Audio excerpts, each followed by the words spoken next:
So why do we use SQL? Why not just keep on using Excel since spreadsheet is easy, it's sweet to handle. So yeah, there are some capability that SQL have that Excel don't have. For example, SQL can handle really large data sets, So SQL is built to store and process large amount of data efficiently. Excel can do that, but once it starts getting to millions or trillions of rows, it starts hanging and it gets complicated. Also, with SQL, you can enforce data consistency, meaning that per rows and per table, right?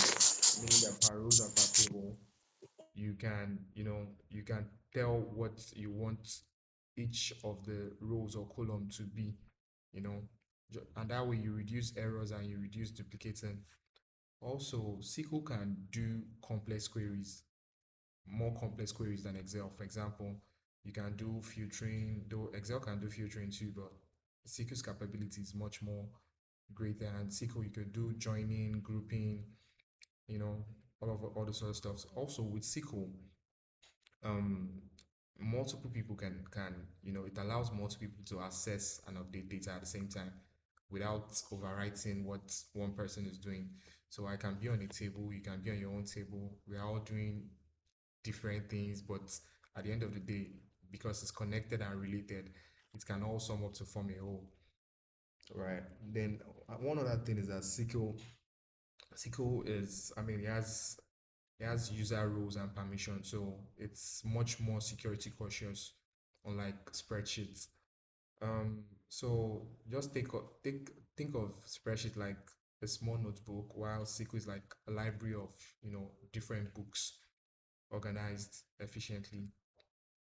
All right, so I've been saying SQL. So what's SQL? SQL is a database. We know that, right? And from what I've been saying, you would know that database is simply just an organized place where information is stored, so it can be easily accessed, managed, and updated.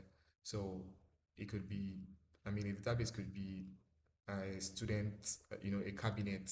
Let's just take it as a digital cabinet where, let's say, you store student record, everything about the student will be in that digital cabinet.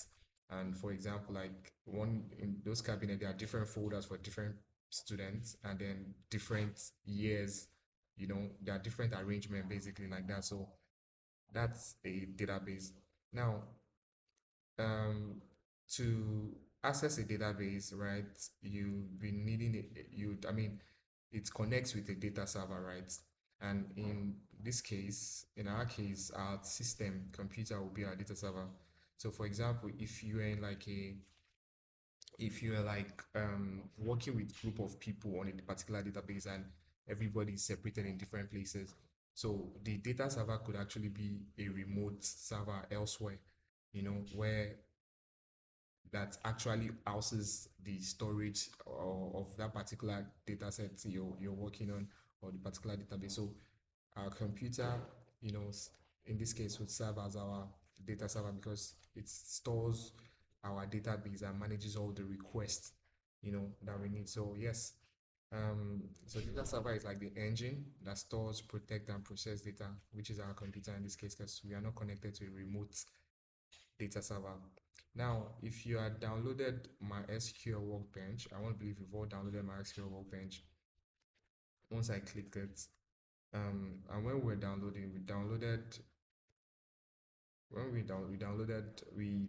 for MySQL community server, right? So, and if I didn't say it earlier on, SQL is a relational database management system. So it's a database, like I said earlier on, for relational in terms of the tables, the columns the tables of different distance are linked together, right?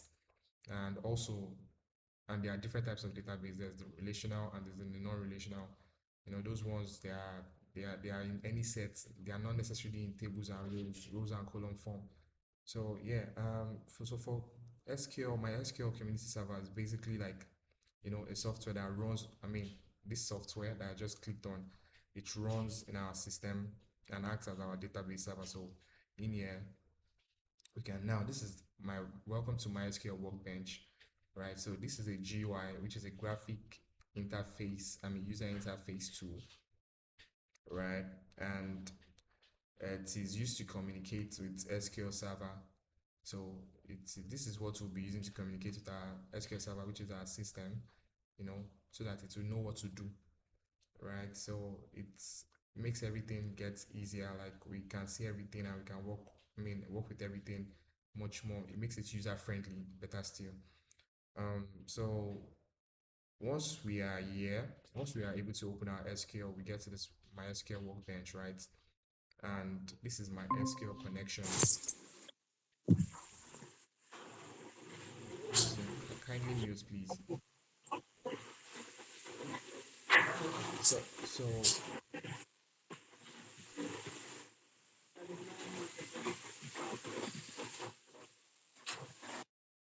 sorry about that. All right, so this is my SQL connection now. This is like, you know, this is where we would actually have to open it for everything we want to create, right? And it's like a link between our computer application and my SQL server. So this is where we would be actually be doing all of our queries, all of our operations, all of anything we want to do, send queries, receive results, manage our database. So we have to create a connection, right? So basically, to create a connection, you click here and then you write your connection name. So in this case, let's say our connection name is Maji Ndogo, right? So you leave, before you click OK, you test your connection.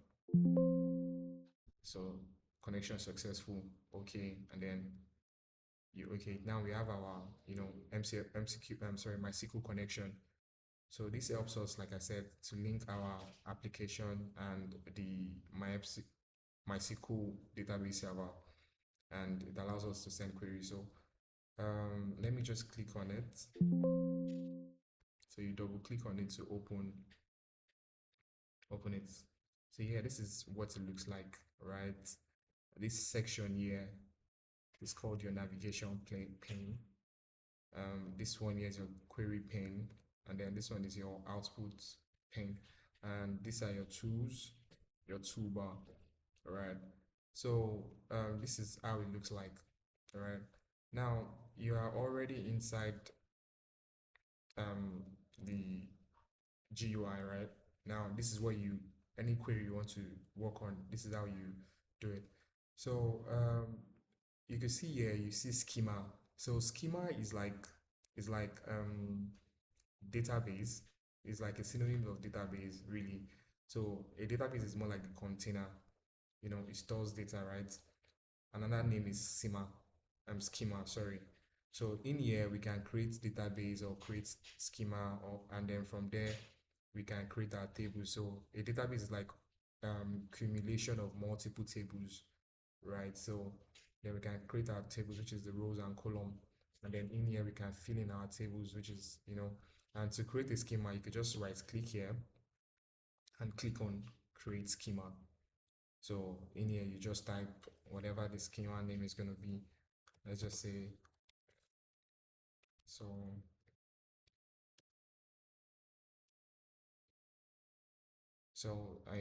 you just apply, and you can see the code creating, right?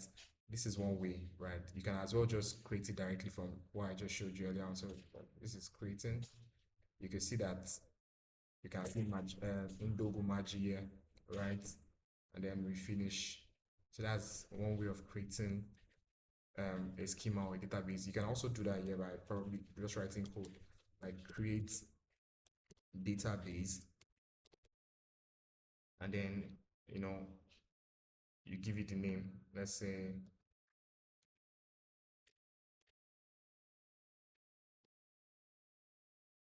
double J double I, and then you'd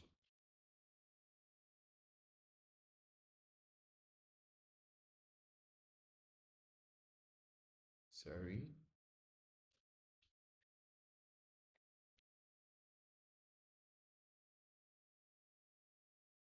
So schema.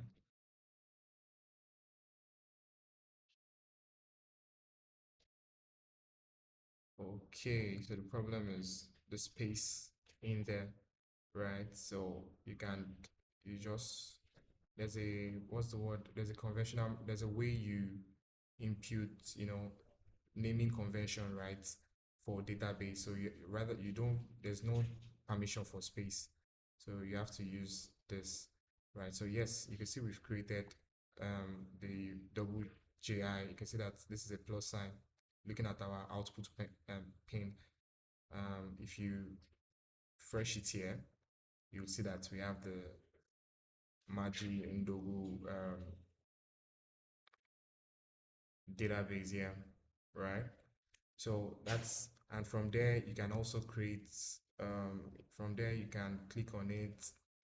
You can see that we don't have any table at the moment, but if you come here now, you see that we have table, right? So from here you can as well just, create table, or you can do it on this um, query pane here, right? So, and you can create your column as well. So for example, let's say we want to create table. Let's do it that way. It brings us here. So we can just write, maybe our table will be, um, not sure what to give it now. Let's just say water service. So let's say our table is water service. Again, I told you about the naming convention, um, underscore. So in here, you put the column name. So you come here. Once you're here, you can put, let's just say we'll put this one as ID, right? And don't mind the, what's it called, capital letter, the casing. It doesn't really matter on SQL. So in here, you can select the data type. What kind of data type do you want it to be? There's integer, there's varchar. This is for categorical data. There's decimal, there's datetime, there's blob, there's binary. So there are different types of data type that you could work with. So let's just say, for example, we are leaving this as integer, and then here, let's just say we're making it country name.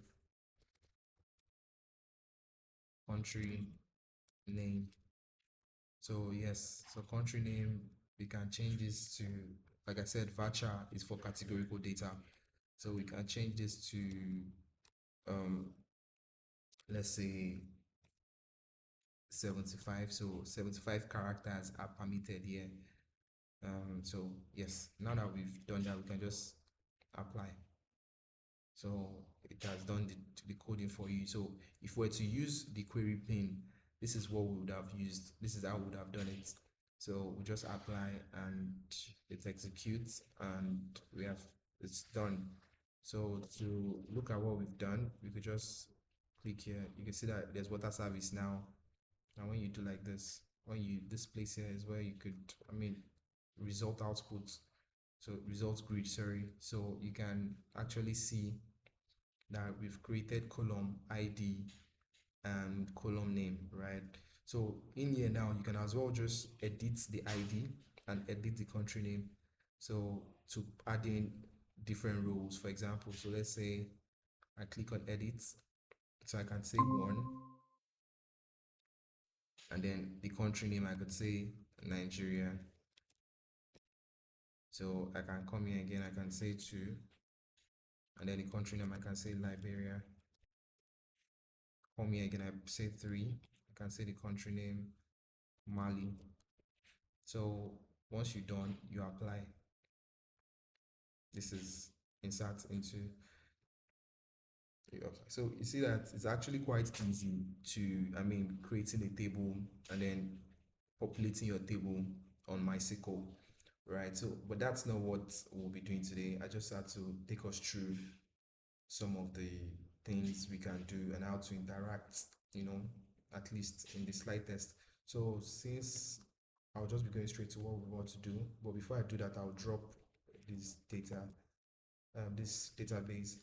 So you right click and then you drop schema. So you drop now. This as well, I'll drop. So that's dropping means deleting. So I'll come here as well, drop now. And then, so yeah.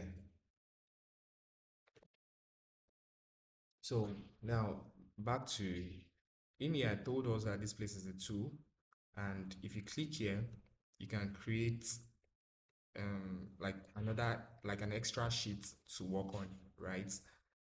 In here is to open an SQL script. So like the same way we have CSV file, we have TSV file, we have different kind of files, right? So there's also an SQL file. So this is SQL queries or sheets are stored as SQL files, script file. So we can also inspect objects, open inspector for selected objects. Um, we can create schema the same way we did here. We can also do it here. Let's create a schema. We can create a new table in the schema. We can create, we can view the active schema. So we want to know which of the database are we working on currently in our save app server. So we can do that there. We can store. So there are other things we can do. Yeah, so this is to reconnect to our database. And then, so yeah, today we'll be talking about we'll be working on the Maji Ndogo project, right? And for this project, we already know the backstory, right? Maji Ndogo is a very prosperous um, nation in Africa. Everything good, everything calm until they had a massive drought whereby there was no water. And since the politicians have been stealing, the country's fund, they've not been, there was no active dam or whatnot. So a lot of citizens are queuing in for, to get access to water, which is like a normal thing everyone should have. So yeah, so we'll be importing the data set, the margin Dogu data sets, and to import it, since it's a my SQL file, we'll come here, we'll click on here, and then um,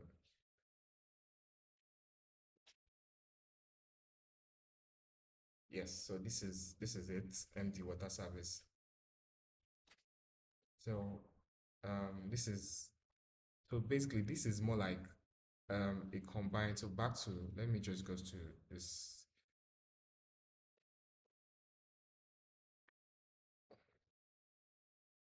Let me go to this. Yeah, so this is our tax, right?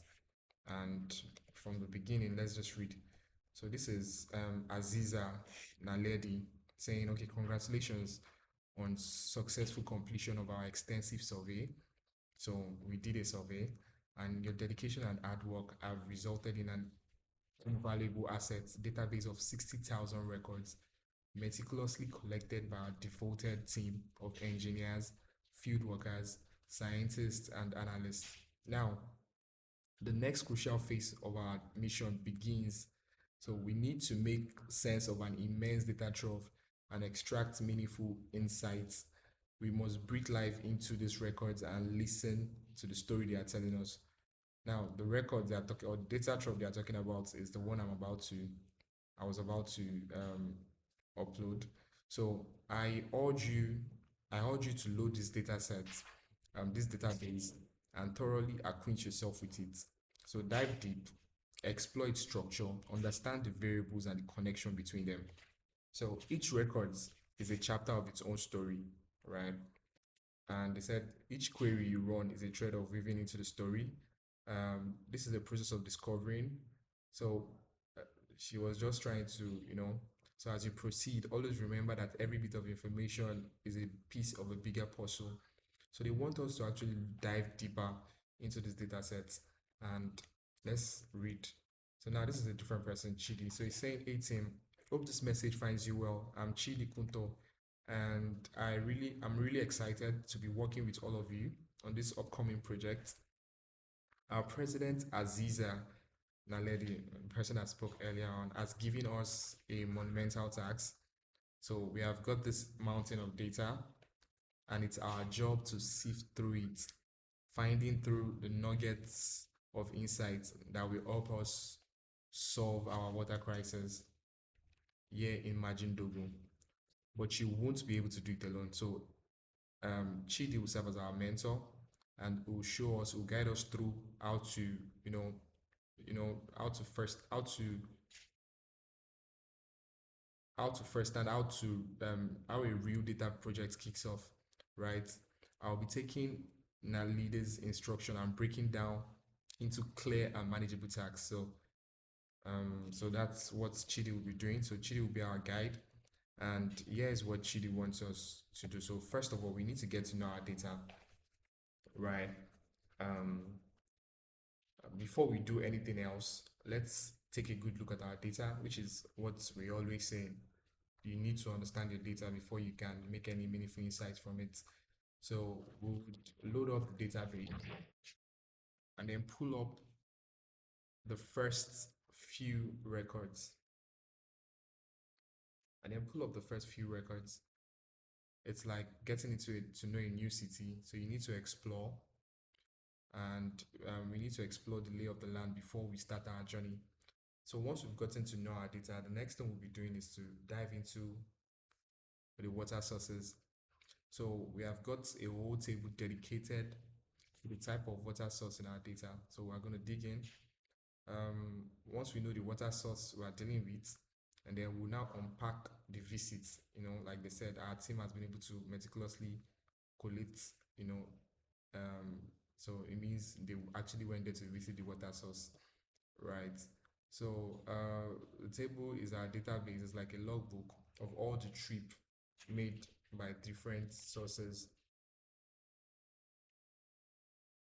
right? So let's identify the location they have visited, and then um, more than a certain number of times, right? So now we are also going to assess the water quality. I mean, this is the main reason we want to know, are these water sources, are they good?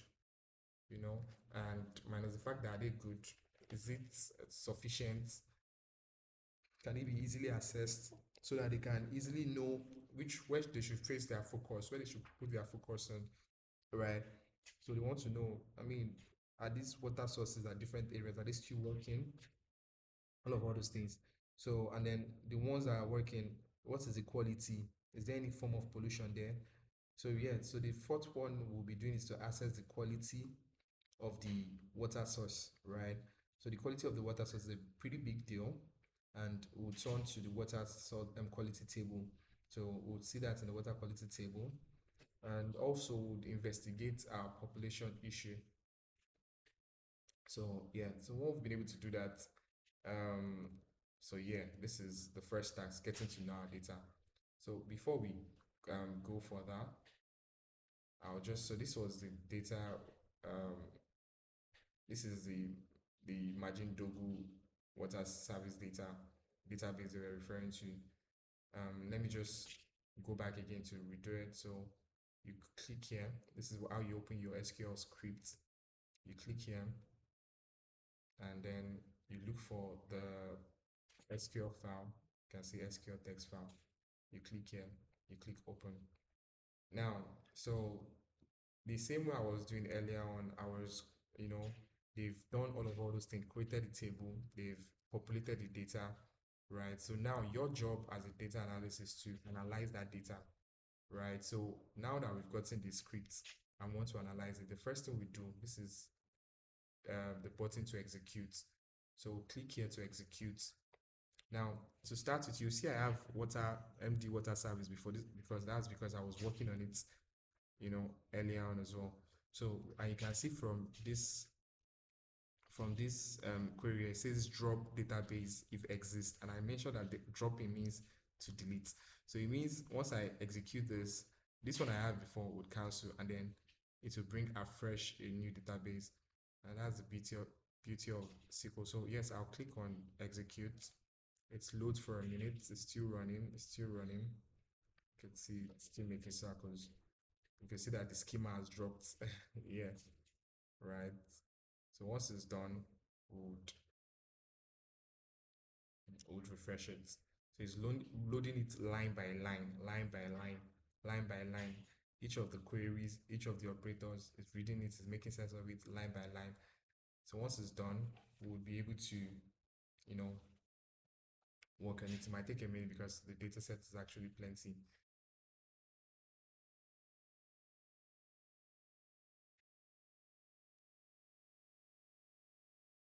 All right, so while we wait for the data set, okay, it has loaded. So you can refresh here to see. Now you can see that the margin Ndogo is here. We can work on this, right? Because this is, so we'd have to create a new query, a new tab, right? SQL tab where we can, work and do all the things they need us to do, right? So just by looking at this, let's go back first. Let's see if there was a particular task they gave us. So they said that we should get to know our data. So they said start by retrieving the first few records from each table. How many tables are in our database? So we want to know how many tables are in our database. What are the names of this table? And once you've identified this table, write a select statement to retrieve the first 5 records from each of this table. So as you look through the data, you take notes of the column and their respective data type in each table. So how do you know, like I told you, a SQL is, or relational database is rows, tables connected, right? So this is what they'll expect us to find. So each of these are tables, right? And so let's just go to our data set and look at our table. They told us something here. They said, I don't know, I don't think they showed you this at the academy, but when you access a new database in MySQL, a handy initial query is to run is the show table. So this will give you a list of all the tables in the data set in the database. So now we are going to be running show tables. We'll be running show tables.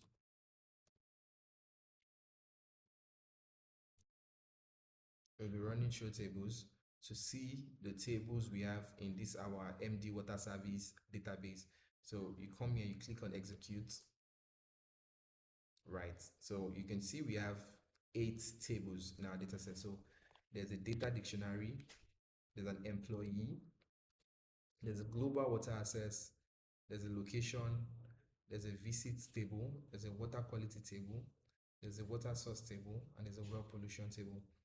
So the next thing they told us to do was, once we've done that, right, we're supposed to look at individual tables using the select, write a select statement to retrieve the first 5 records from each table. So we have to retrieve the first 5 records from each um, table using the select. So let's go back to, since we've seen our table and we know the tables we have the data dictionary, we have the employee, and regardless of even doing the show tables, you can just come here, click on this drop down button, and then you can see all of the table. You can see there's data dictionary, there's employee, there's global water access, there's location, there's visits, there's water quality, water source, right? So now that we've shown table, they want us to look at, bring the first 5. So how do you, you know, check what's inside the table? Even though you can come like this and, go to the column and then see all the columns we have, but you won't be able to see the rows, the contents of that distance. So we have to use the select, we have to use the select, the select operator. Let's use the select operator. So how do we use the select operator? So what does the select do? So the select retrieves data from a table. So not just table, you can retrieve data from anywhere. But now we want to retrieve data from all of these individual tables. So let's select. So you could select. Let me just start afresh. Select. So select all. So for our all, we'll use asterisk. So asterisk means all in SQL. So, or you can also select your column name. Let's say you already know column name. Let's say you already know the column name is table name, and you want to bring out only the table name. You can just write select the table name from the table. So we are trying to understand the data set. So we need to select all. So we're selecting all from data set. So which of the table from so which of the table are we selecting from? So we start with our employee table. So you can actually, you can, sorry, I like to do it this way conventionally. So I like to, every of these operators or this query, this particular operator, I start them afresh in a different line, right? So select all from, um, where are we selected all from? Employee table. So we want to see all from employee table. So you see what I just did? I just clicked on it, I dragged, and I kept it here. You can also just write it by yourself if you want to write it. Employee, right? And if you could recollect, they told us to, um, they told us to print the first 5 rows, right? They said retrieve the first 5 records from each table. So we have to, and the reason why we are doing that is because if we're trying to retrieve everything, right, the data set is a very long one and it might be taking time. Imagine if you have a longer data set and it's taking too much space. So for you to understand, you don't need to be wasting time. Just use um, an operator to help you, you know, just bring out the first 5 or first 10. So for that, we'll be using our limits. So limits, so you can write the number of limits. Limits meaning the number of rows you wanted to bring, the number of this thing you want to see. So let's limit it to 5, and then we execute. Right. You can see it brought out all our um like 5 rows, right? One, two, three, four, 5. That doesn't mean that the table is no more than this. For example, let me just even try to load the finish.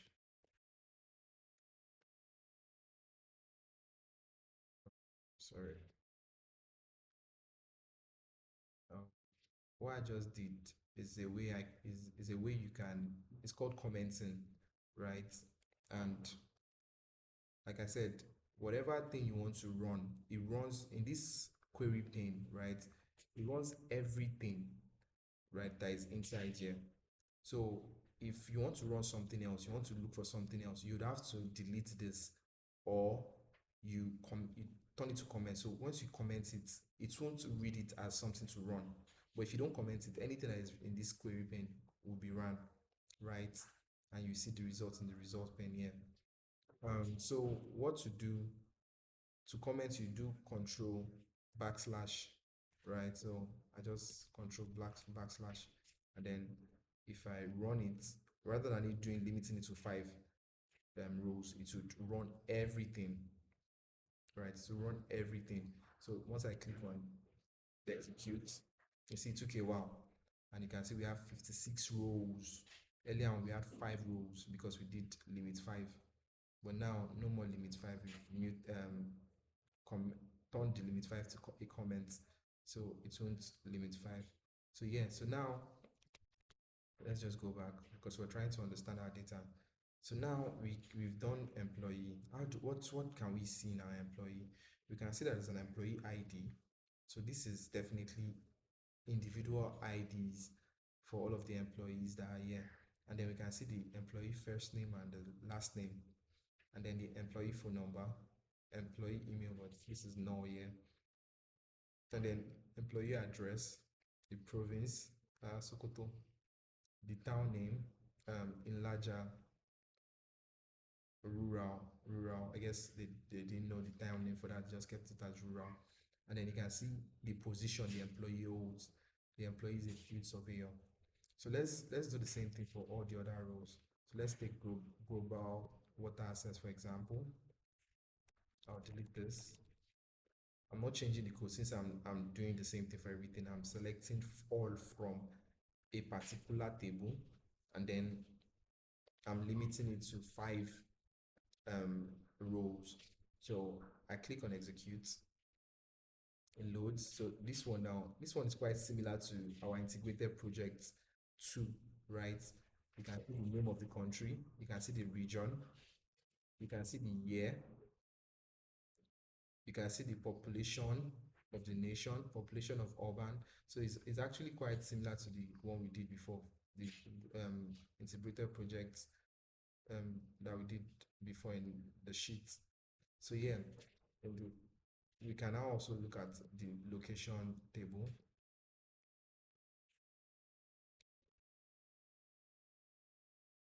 So we're just trying to understand our data so we can see that, okay, this one is an employee table. That's everything about the employee's address, his phone number, his name. This one we can see that it is about, the water, like the last thing, the last our integrated project that includes, each of the water percentage, the population of people using it, all those. And then now we are doing location. You can see that location has location ID. It also has address, and then it has province name, and then it has um, town name. We can look at visits. Visits should include the number of times the employee visited that location.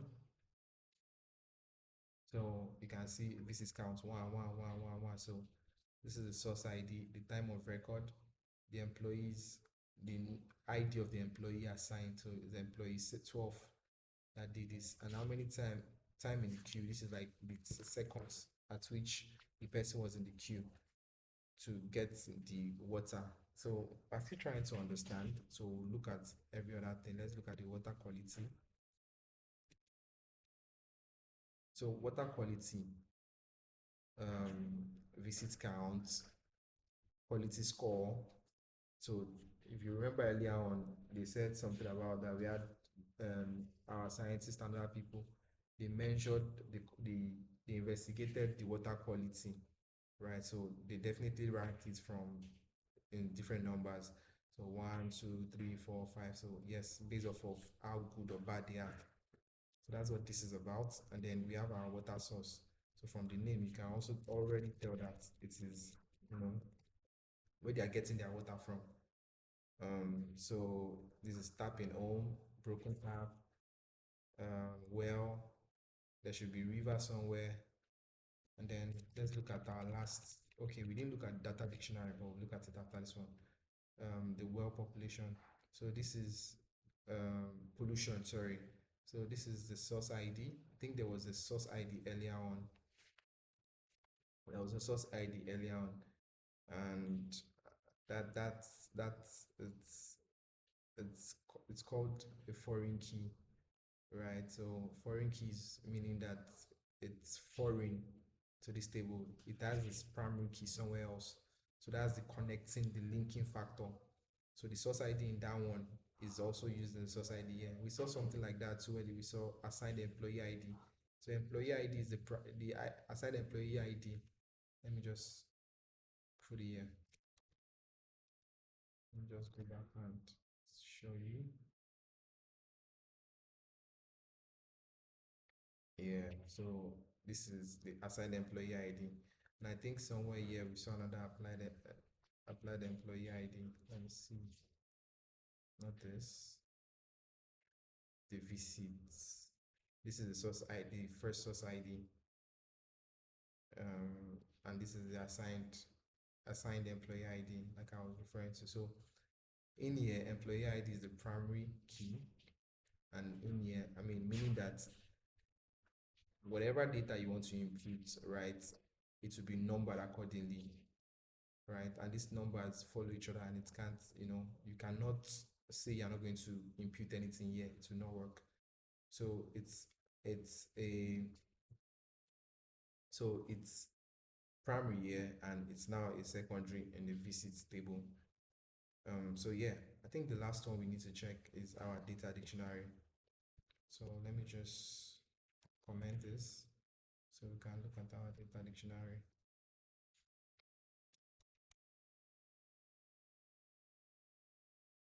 Right, so our data dictionary includes our data name, and then the column names, and then the description of the column names, the data type, and then the related, who it is related to, meaning the secondary keys or foreign keys. This is actually what we should have looked at first.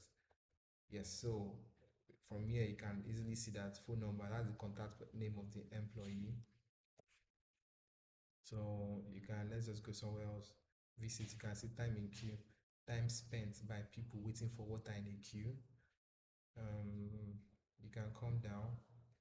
You can see address. Address is the address of the location. Province name, the name of the province in which the location is situated, and you can see the data type. It means you can write 255, 54 words in this particular column or row, better still. Um, and we have float, data type, we have date time, we have varchar, and we have integer. So we've been able to look at our data, our tables, and each of the columns in our table. We can easily tell, we can tell now that, okay, this, like they rightfully said, it's different, you know, people, employee, going to inspect different locations, right? Different sources. Now to check the quality of the water, and then to check the number of time it takes for them to access water. So that's what this is about. So let's move to the, so we've been able to do that. So he said it looks like someone took their time to name all of this table pretty well, because we can kind of figure out what each table is about without really having to think too hard. So water sources probably log information about each sources, like where it is and what type of source it is and so on. So let's have a look at one of this table. So let's use the location. So we've looked at location table earlier, but let's do that again. So select location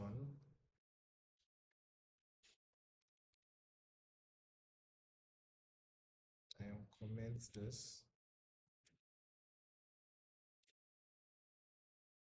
right? So you can see that it's similar to what we have here.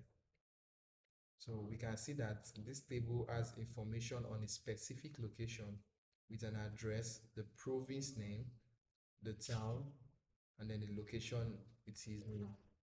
And it also has the location type, if it's an urban or rural or not so. So let's go on. So it's also said, okay, let's look at the visit table. We've done that as well. So when we did it, so we can, so here in this list of location ID, source ID, record ID, date, time, it makes sense that someone that is an assigned employee visited some location, which is the location ID, at some time of record, and found a source. This is the source ID. Often the ID column are related to another table when I mention the primary and the foreign keys. In this case, the source ID is the visit table. In the visit table refers to the source ID in the water source table. This is because we call it a foreign key, and we will get more into it next time. So let's move on. So we've taken a look at the water source, and we can see we have different types of source: tapping, clean water, and it also includes the number of people this water is serving, right? So he said, nice, okay, we are getting somewhere now. Water sources are where people get their waters from. Okay, this data set is actually complex, so maybe a good idea for you is to look at the rest of the tables quickly. You can just select them, but remember, in good SQL, there will be a data dictionary somewhere. I mean, we looked at the dictionary. So a dictionary has been embedded into the data set. And if you query the data dictionary, an explanation of each column is given.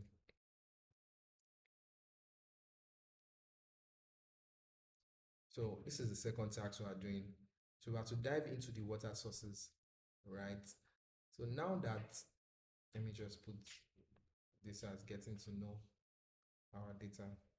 So I'll put a comment, bring this down.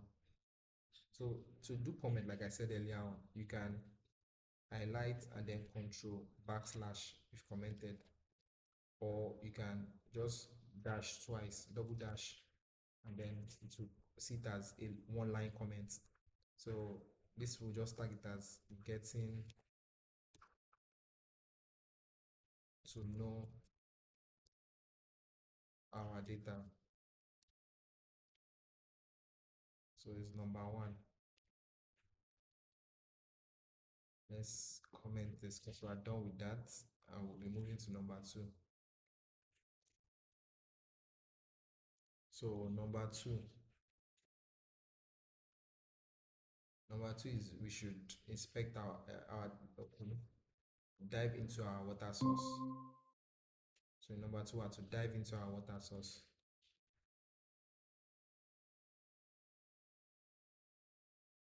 Dive into our water source.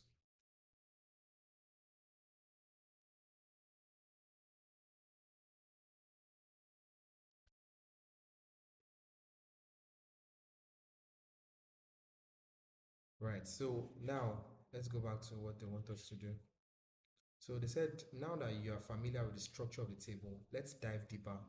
So we need to understand the type of water source we are dealing with. Can you figure out where the table contains this information? Water source. If you can remember, we had a table called water source. So we'll go back and check. So once you've identified the right table, write a SQL query to find all the unique type of water source. So we have to write a SQL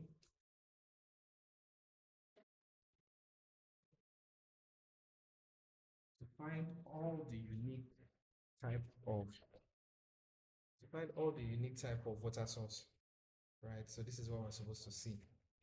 So let's go back, and I mean earlier on we saw a water source um a water source table. So it's still the same select we'll be using.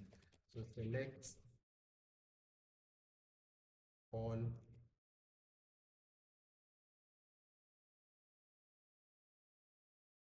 select all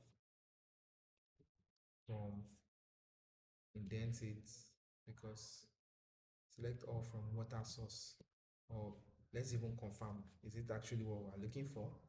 Does it include the sources of water? So we can just do this drop down menu, look into the column, and then we can see, look at what it says, the type of water source. So yes, definitely we're in the right place.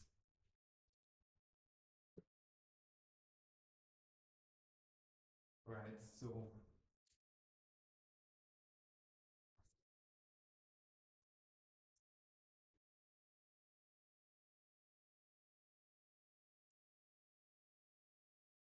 we're in the right place. So we'll execute to see our water source. So so there's, what's the issue? All right, so there's something with our syntax. It's a syntax error. Um, Control Z. So I want to believe this is the error here. We didn't put the semicolon. So let's click. Now it's loading. That's brought it out. So now we can see that that's the type of water source and then the numbers of people served. But what they told us to do was to, let's go back to it. They said we should write a query that finds all the unique type of water source. Unique. Unique means that we don't want duplicates. You can see that this is not unique. We have, you know, tapping home here. So it's not unique. So how do we find a unique? So if you remember earlier when I was saying how we can select from our data, right? Select from a table, select all from a table. I told you we can also select a particular column, right? I told you you can also select a particular column, right? So you can see that in what they did here, the only thing we can see is type of water source. So this is what they want us to select. So we'll just come here, we'll go back. So to do that, instead of all here, we select the particular column, which is type of data set. So Control C. Oh, so we'll just drag this type of naming convention. It should be down. So select and you indent. So select type of water source from where? Where are we selecting it from? So we're selecting it from what water source, right? But we don't want duplicate, so we're using if an operator called distinct. Like I said, so distinct would only bring out unique values. So right select distinct, right, and then we execute. So now you can see that, oh, okay, in our data set, in this particular table, data types. So sorry, please mute. All right, so we have tab.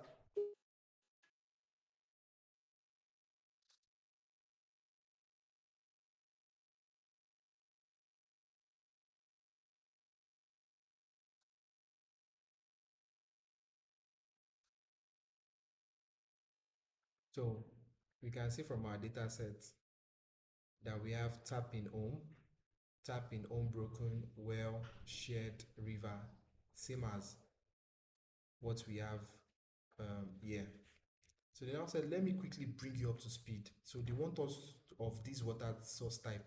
So now we know tapping, but what does it mean? Right? So now they're bringing us up to speed. So they said, you can see there's a river here. So they said, what's a river? So they said, a river in that database means that people collect drinking water, people collecting drinking water along a river, right? And this is a open water source where millions of people in Maji Ndogo, they use it, right? Obviously, because it's open, there's high risk of being contaminated with biological and other pollutants. So this is the worst type of source of water possible, right? So this is a river in the province of Sokoto where everybody are coming there to drink water, but obviously highly polluted. Then also we saw well, right? Well, right? So well, is this source draws water from an underground source. So it draws water from an underground source and are commonly shared by community. Obviously, there's drought, so you can't just go and dig well in your house. There are specific strategic places where those that are still functional, right? Because they have maybe that place is deep enough. So since this is a closed water, so contamination is limited compared to the open water, the river. But unfortunately, due to aging infrastructure and corruption of the officials in the past, many of our wells are not clean. So this is a picture. So now there's a shared tap. This is not a well, this is tap. So it is a tap in the public area shared by communities. So they're saying this particular tap serves 2,700 people. And then there's tap in home, same as tap, but this one is in home, is not shared. So this tap are inside homes of our citizen. On average, 6 people live together in Majindogo. So each of these tap serves for 6 people. And then there's broken tap in water. So these are taps that have been installed into citizen homes. So, but the infrastructure connected to them are not functional, right? So yeah. So now they are now diving in further. I said an important note on the home tab. About 6 to 10 million people have running water installed in their homes in Majindogo. So 6 to 10 million people have running waters, including broken taps. So home taps are both broken and normal home taps. So if we were to document this, we would have a roll of data for each homes, right? So that one record is one tap, 6 million people, 6 million records. I mean, six to 10 million people, and we said we have 6 million per home. So it means if they want to actually put per home, we'll be having almost a million records. So that means our database will contain a million records, and that will be too much. It will make our system too slow. So what did the surveyors do? They combined the data of many households together into a single record. For example, this particular one, source ID, right, is for a tap in water in home that serves 956 people. So what that means is that the records of about 160 homes nearly were combined into one records, right? Since we said there are 6 people per home, and this is saying 956 people, so it means 160 homes times 60 times 6. That's what it is. So 160 homes, they combined the results and named it this. So one tap in home or tap in home broken record actually records refers to multiple households with the sum of people living in this household equal to the number of people served. So that's something we need to know there. Now, the next thing they want us to do, they want us to unpack the visits to water. So number 3, unpack the visits to water source. So we'll comment this. Number 3,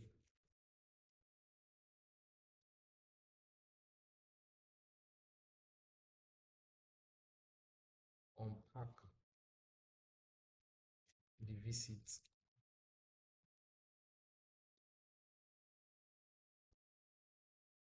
to water source, right? So let's see what they want us to do. So we have a table in our data set that logs the visits made to different water source. So can we identify this table? We've done something like that before, right? So we have a table in our data set that logs visits. Okay, so let's just go back to it and open it. So same select,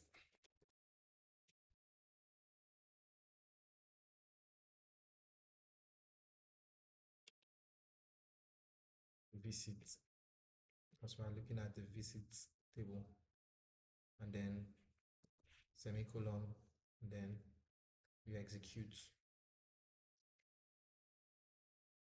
right? So this is, and you can see we have 60,146 rows returned. Wow. So yes, so that's the visits rows. So what next do they say we should do?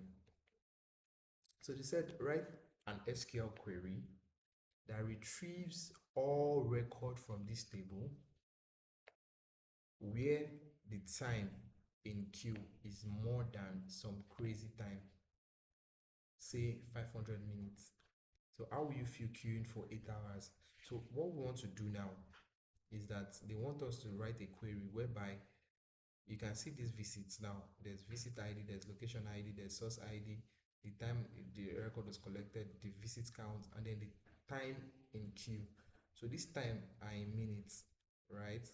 So it means that before this particular employee was able to get water in this particular source and location, they spent 15 minutes. This one spent 62 minutes.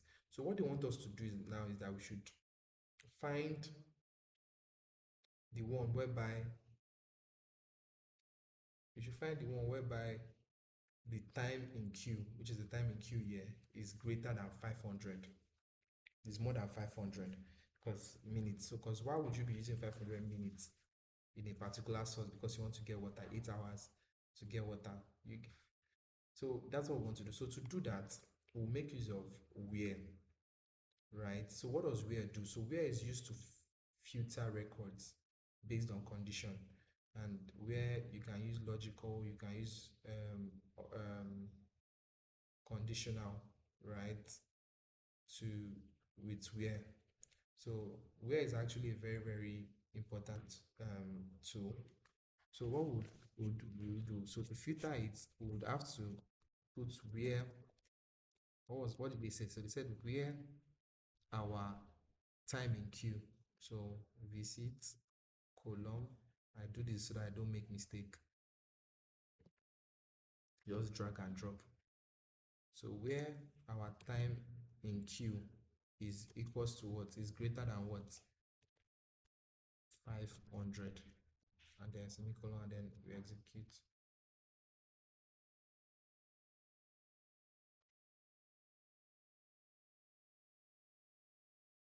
So it's saying there's a syntax error. So look at our syntax. Okay, this is the problem here. Semicolon is only used at the end of every query. So we'll remove that one since there's already a semicolon here, and then we execute. So when working with SQL, you have to be careful because if you have any mistake, it would not run, or it should. Sometimes it might run, but you've made a mistake. So now it brought out 105 rows. So it means there are 105 sources whereby the person had to wait for, the employee had to wait for more than 8 hours, right? So let's go back to what the data is saying, what they're saying. So now this was the table that was brought out for them. And they're like, how is it possible? Can you imagine queuing for 8 hours for water? So I am wondering what type of water source. So now, like, why are they queuing? We want to know what type of water source makes them queue for so long. So we have to find the information in that table because I mean, there's also a table for water source, and our table, the one we just looked at, finish, is table for visits, right? Is a visit table. So what do we want to know? So they want us to find, they will have to find in another table. We have to find information in another table. So if I remember correctly, the table has type of water source and source ID. We've opened it earlier, which is the water source table. So let's write a couple of these source IDs from our results and then search for them in the other table. So let me just do this, copy it here, copy this stuffs, and then we'll search for it in the other table.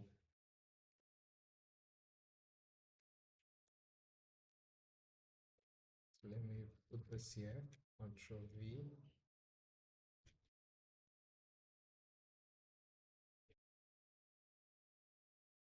All right. So because what they want us to do, like for what they did is, let me just remove this first. Control X. So what they did is, now this is our visit table, and this is visits where our time, the queue, the employee had to queue for more than 8 hours to get water.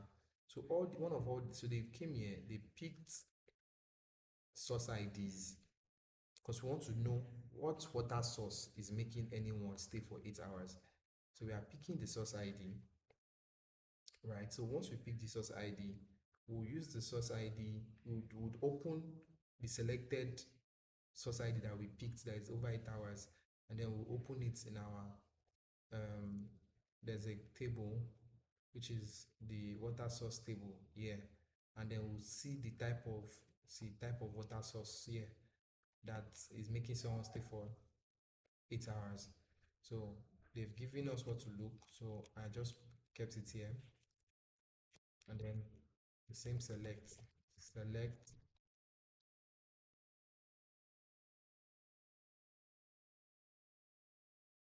all. um let's select all from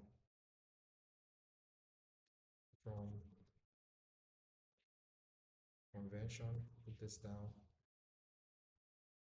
tab. I'm selecting all from water source because it's water source we want to look at now, right? I'm selecting all from water top, and I said where is very, very important because we use where to filter. So where what? Now this is the source ID. Now source ID, this is another business about foreign and primary. So source ID in the visits table, it's a foreign, but in the water source, it's a primary, right? So where the source ID, so this is the source ID, where the source ID is equal to, let's take this, the first source ID that we saw in the visits column. Now, it's always important to put it in parentheses. I mean, yeah, to put it in parentheses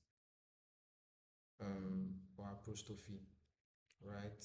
So once you've done that, we'll do it for the remaining because it's three numbers they gave us.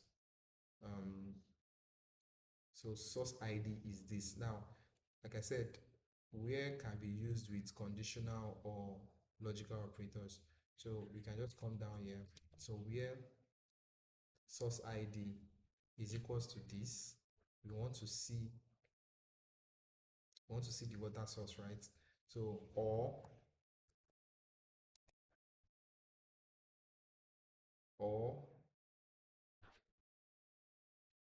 source ID is equals to,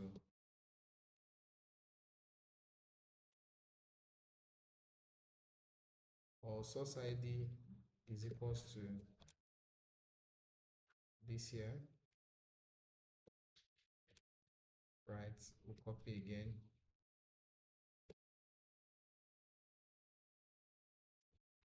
or again, and then source ID is equal to the last one that we copied, Ctrl X.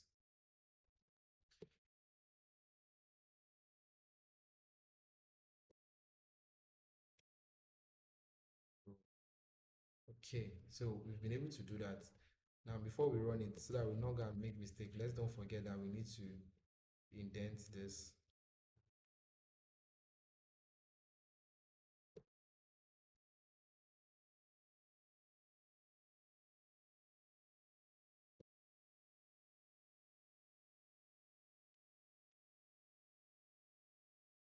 All right, so we've indented this. Now we can run this.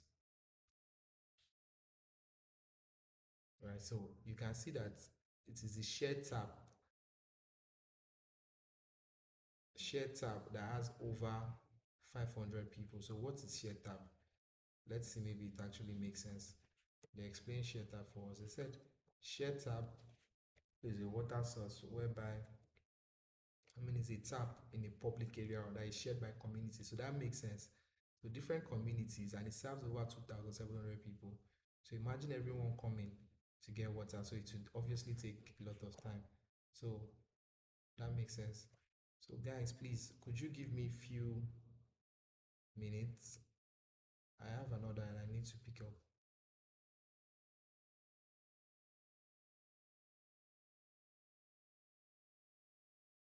All right. So, I mean, so now we've been able to see that, okay, um, the type of water source that usually has longer hours of queue, is the shared tap, which makes sense because it's being shared by communities.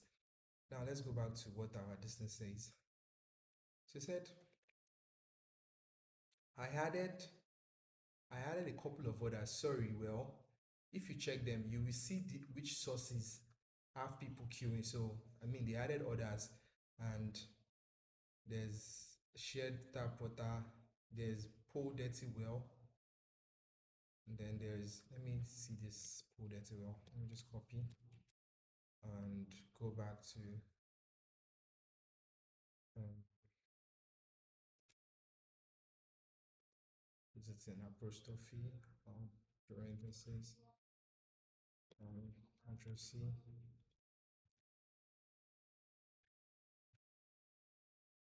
oh,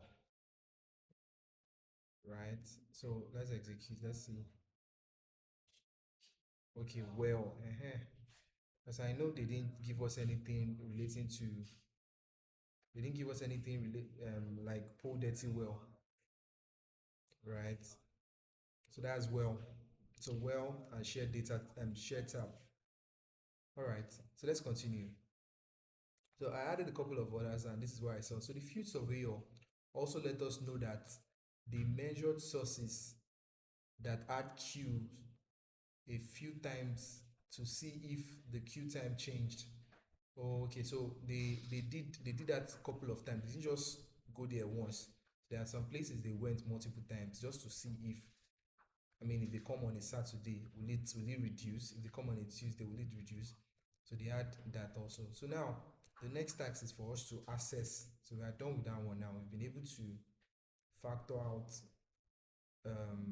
places whereby we've been able to factor out places whereby they have long queue hours. right? That was what we just did finish. And also we should have also factored, they said we can see that some of these rows also have zero. So let's write one or two down. So we can also factor out places where they have quick.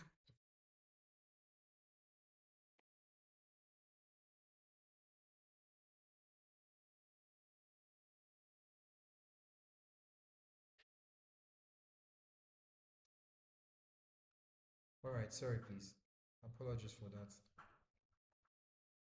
So we also need to, we've done the one that has less than, greater than 500 minutes. Now, there are others that they don't even use to queue at all, and then they have access to water. So let's even check for that. Let's see the kind of water source that is. So comment here. Let's just comment here and then click on and execute the water source. And then we'll look for the ones that have zero. So where are the ones that have zero? Um, oh, not water source, visits. Because that was what we did earlier on to get this 500.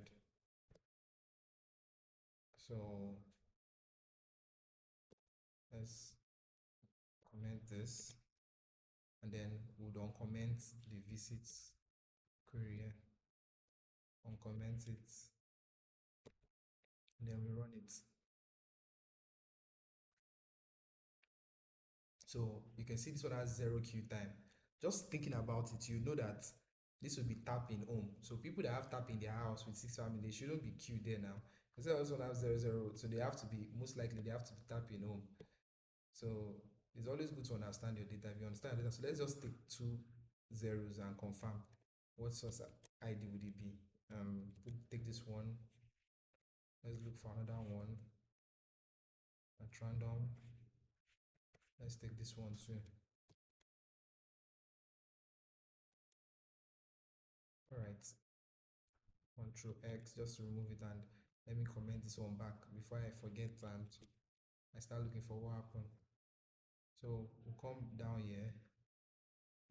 So let's just change this one to one of it, right? One of the ones we did, and then we add the second one down.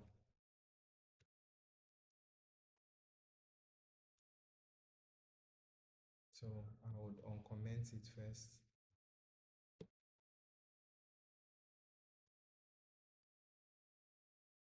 So you see the same query, select all from water source, where the source ID, which is the source ID that we got from the visit column. So we want to know what kind of water source. So these last two are water source that they have less than zero. I mean, their time in queue is zero. So it means that they're not wasting any time to get, access to water. There's no queue when they're trying to get access to water. So let me just put that there.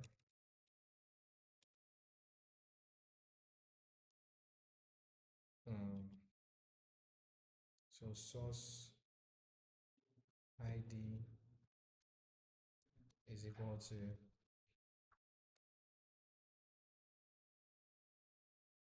all right, then I run it.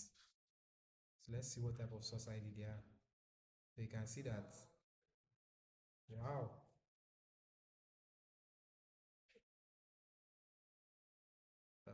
what is it, KIM? This is a well, and this one here is also a well. So you can see that the well, there was no, what's the word, queue time, right?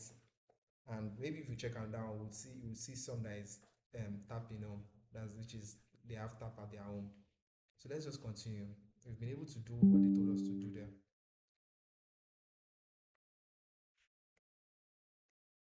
Um, so the next task is to assess the quality of water source.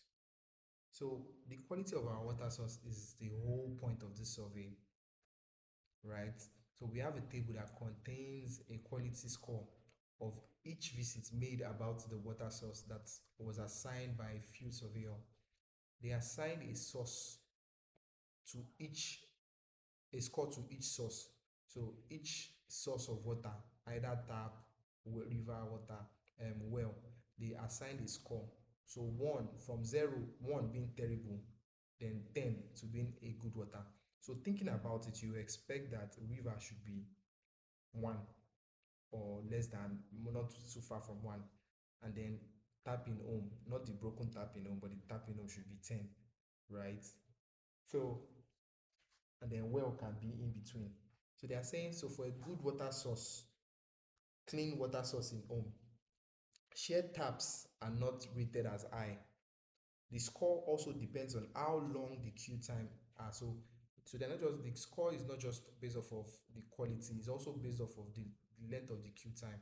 That's what they use to score. So imagine if you have different wells with different, with the same what's the word, quality, like the quality of water. If they're giving it 555, one can be reduced to 4 because maybe a lot of people are there, and the other one can be increased to 7 maybe because when you get there there's no queue time. So look through the table record to find the table. So let's check if this is true. The surveyor only made multiple visits to shared tabs because I mean it is shared tabs, and obviously it wasn't able to access water to even test it, right? Because it was in a queue. So it was most likely had left there for something at some point, and did not revisit other types of water source. So there should be no record of second visits to locations where they have good water source, like for example, tapping home, right? So we should please write a query. We should write a query to find the subject quality score of 10, which means that I'm only looking for home tap and where the source was visited a second time. So they want us to find, they said initially, they said if the water source is good, there's no second visit. Now 10 means it is very, very good, right? So you shouldn't be having a second visit for 10. So we want to check if there was any more that had 10 and then they had a second visit. So we'll go back there and subject score 10, right? And visits more than 2, more than 1, sorry. So we'll go back there. Let's comment this. This is number 4. And number 4 is access to assess the quality of water source. So assess the quality of water source. Assess the quality of water source.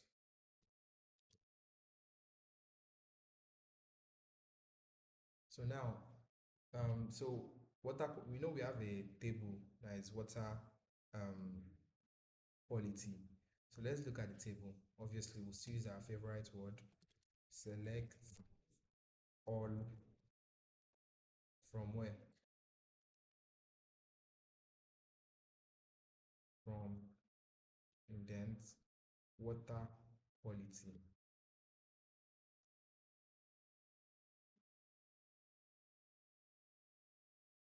So you can see the subject score they were referring to and the visit count. So now they are now telling us that we want one where the subject quality score is 10 and the visit count is not more than 1. So subject score is 10 and where the source was visited the second time. So we want to know all the ones that the source was visited the second time. So um yeah, so it would be using our where because it works with conditional and logical statements operators. So where our words subject. So also I don't blunder this, make mistake when I'm writing it. Let me just drag and drop here. So indent it where the subject score is equal to what? Is equal to 10, and let's don't forget it's and, it's not all. They didn't tell us is an option, and the visit count is equal to what? The visit count is equal to what? Or the visit count is equal to 2. So we run it.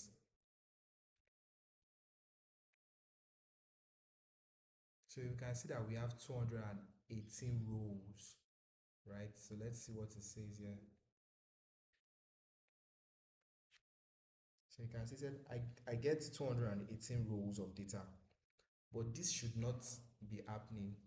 I think some of our employees may have made mistakes. To be honest, I'll be surprised if there are no errors in our data sets. I mean, it's a large data set, so there has to be errors. I'm going to send President Nalida a message that we have to recheck some of our sources. We can appoint an auditor to check some of the data independently and make sure that we have the right information. Let's go down. So now we can, from what we can see now, we can see that there were actually 218 sources of water that had good quality score, and also they had second visits. Why are you having second visits? Matter of fact, let's see, maybe there's anyone that has more than 2 visits. Okay, it's just 2 visits. So you shouldn't be having 2 visits if you have 10 great score, right? So 1 visit should be enough. So we've been able to deal with that. Let's comment and do the number 5, which is the last one.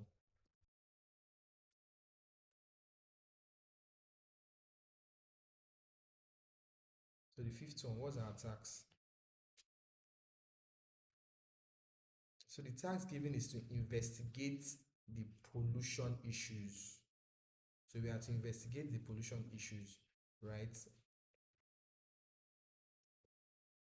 Did you notice that we recorded contamination pollution data for all the well source? Find the right table to print the first few rows. So we need to print the first few rows where they wrote, where it talked about the pollution, right? So now let's find the right table and print the first few rows. So this is what we should expect to see. So it looks like our scientists diligently recorded the water quality of all the water source, right? Some are contaminated with biological contaminants, while others are polluted with excess of heavy metal or other pollutants. So based on the results, each well was classified as clean, contaminated, biological, or contaminated. So we can have clean water, we can have contaminated biologically or contaminated chemically. So it is important to know this because wells that are polluted with bio or other contaminants are not safe for drinking.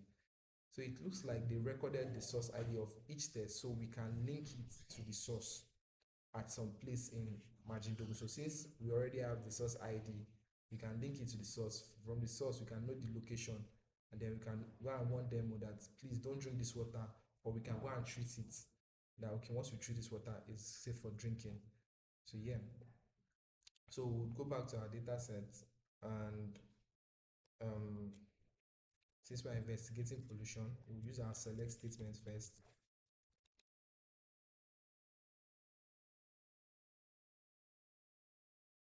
Select all from water pollution, well pollution, sorry, I've been saying water. So we're selecting, drag and drop, tab, well pollution, and then we run. Oh, they wanted us to do the first few rows. So first few rows will mean us doing limit 5. Remove this dot, semicolon there. Right, so when you see it, you can see this is the source ID. This is the date it was collected. This is the description. So this is the kind of pollution this one has. This particular source, it has bacteria Gandia lambia, it has bacteria E. coli, it has inorganic contaminants like heavy metals like zinc, lead, cadmium. You understand? And then you can see the result: contaminated biologically, contaminated chemically. This is clean, clean. So right, we've been able to do that. So let's go back. What do they want us to do? They said in the well pollution table, the descriptions are notes taken by our scientists as text. So it will be challenging to process it. The biological column is in units, right? So it measures how much contamination is in the water. So zero for clean, and then anything more than 0.01 is what is contaminated. So they are referring to this,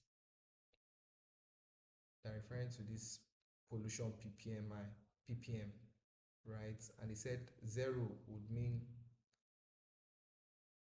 clean, anything more than 0.01 would be contaminated, would mean contaminated. No, sorry, I think they're referring to this zero being clean, and anything more than 0.01 is contaminated. But this one has zero, okay, but it has more in the chemical, right? This one you see is not up to 0.01. This one is not up to 0. This is actually more than 0.01. Comment. It's actually more than 0.01, so it should not be clean. There's relative share. So yeah. So what they want us to do, so they're saying in our well population table, the descriptions are notes taken by scientists. You saw the description, this is the description, and it will be challenging to process it. The biological column, this is the biological column, has its unit in um, CFU per mil. So it measures how much contamination is in the water. So zero is clean, and anything more than 0.01 is contaminated. So basically, looking at all these ones, they are contaminated. So let's check the integrity of our data. Worst case scenario, for a place that has contamination or a source that has contamination, we think they don't have, meaning our data sets, when they were recording, places that they should have contamination, like what I just saw, they now wrote a wrong number, and then the data set is showing us that it is clean. So people will get sick if a contaminated place is tagged as not contaminated. So we need to make sure that these errors don't occur so that we can, at least if we can't do anything or read anything, we can save people from getting sick because we said their water source is safe. So what do they want us to write? So they want us to write a query that checks the results is clean. Results is clean, but the biological column is greater than 0.01. So result is clean, but I also think rather than checking for the biological column, they should also check for this pollutant ppm, because this is what tags for chemical. Well, we'll continue with what we're given. Let me mute. So they want us to select all from well pollution, where tag our results. Where's our results? Where our results is equals to what? Clean. And this is not a or statement like the ones we did earlier on, right? This was all because we're trying to see any one of them. That's how we used all. And in here, we could have used a different one self. We could have used in, but maybe we would have opportunity to use it as we proceed. So where result is equals to clean. So we want our result here to be clean. So we want it to bring out the rows where our result here is clean. But this our biological whatever is greater than 0.01, which it should not be. So right, we'll put and biological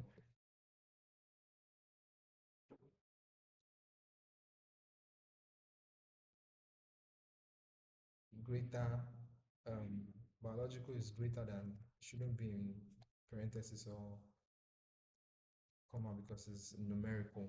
We only did this because it is categorical, right? So greater than 0.001. So select all from well population where result is clean and biological is greater than 0.01. So we run our query. So we have 64 rows. If you look at the 64 rows, you see that description there's bacteria E. coli, but our result is clean. This is not, should not be like this. You're having as high as 40 and you're still telling you it's clean. So we should correct this at least if we're not doing anything. Let's correct this so that we don't make people fall sick. Right? So to correct this, it means it means we'd have to, it means all this what's it called? For example, now this bacteria E. coli, all these ones that are greater than 0.0, that are greater than 0.01 and they are clean, would have to change it from being clean to contaminated. We have to change it from being clean to contaminated. Also, let's see, maybe we can see any situation. Yes, so all this, we have to change it from being clean to contaminated. Let's go back to our this thing. So this is what they also got. So if we compare the results in our query to the entire table, it seems like we have some inconsistency in how the well statures are recorded. Specifically, it seems that some data input personnel might have mistaken the description field for determining the cleanliness of the water. So obviously there's a mistake. Since this is biological, why are we seeing bacteria E. coli? You know, since why are we seeing clean bacteria? Who told you Gambia, Lambia is a clean bacteria? You know. So all right, let's just go down. So it says it seems like in some cases, if the description field begins with the word clean, the result would be classified as clean. So because it begins with clean, they didn't even check the remaining description. They just give the result as clean. So that's what they are then referring to. They said even though the biological column is greater than 0.01. So when we work with real world data, we may find inconsistency due to data being misinterpreted based on description rather than its actual value. Let's dive deeper into the causes of these issues with the biological contamination data. So, Vuyisil, the name of an employee, has told me that the description should only have the word clean if there are no biological contamination and no chemical pollutants, right? So some data personnel, and this is what I said, some data personnel must have copied the data from the scientist notes into our database incorrectly. So we need to find and remove the clean parts from all the description that do have a biological contamination, so this mistake is not made again. So now the second issue is the one we said earlier, which is error as a reason from this error, but it is much more problematic. So some of the field surveyor has marked wells as clean in results column where the description had the word clean in it, even though they have biological contamination. So we need to find all these results and have value greater than 0.1 in the biological column and have them set to clean in the results column. So two things. All these ones that they're having clean bacteria, they're not clean bacteria, remove it. All these ones that they're having results and their description is bacteria, and then the biological distance is greater than 0.01. It shouldn't be clean, it should be contaminated. So we need to work on that. So now it says, first, let's look at the description. We need to identify the records that mistakenly have the word clean in the description. However, it's important to remember that not all of our field surveyor made the descriptions to set the results. So some checked for the actual data. So what is the int? So the int is to find description. Search for the word clean, right? With additional characters after it. As this is what will separate incorrect description from the records that have that should have clean. So what they are saying is, so we're supposed to create another query to separate this one that has clean bacteria like this, Gambia lambda. So we want to see only those ones that have clean bacteria, Gambia lambda, and then they have greater than 0.01, and then they have result is clean. So we want to separate them, right? Because there are some that will have clean bacteria, Gambia lambda, greater than this, and it to be contaminated. So we need to filter in and find those out. So we should be saying we should return 38 wrong descriptions. So let's go back to our query. So see the same select, our result is clean, and then biological is greater than 0.01. So we want to find, they told us to find where, search for the word clean with additional characters after it. So clean and additional characters after it. So there's a reason why they use that word clean and additional character after it. So there's something and additional characters after it. So for this, we'll be using like and wildcard. We'll be using likes and wildcard. So let's go back to, so this, they help us to search for patterns in text, right? So for example, let me just,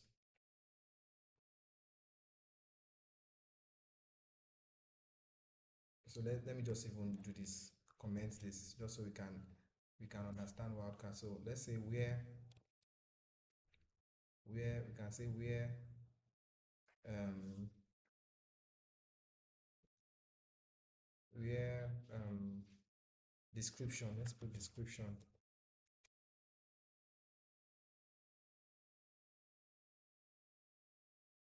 like I said, we're using like. So when it comes to wildcard, you trying to find pattern inside text, you use like not equal to. So like, let's say we want to find all the ones that have E. coli, and let's say we don't even know how to spell E. coli, but we just know that he has something after it, so we can just like E dot, we can just put like E, then percentage sign. The reason why we're using, and then we'll put it in parentheses, or I mean, we'll put it in um, apostrophe. So E,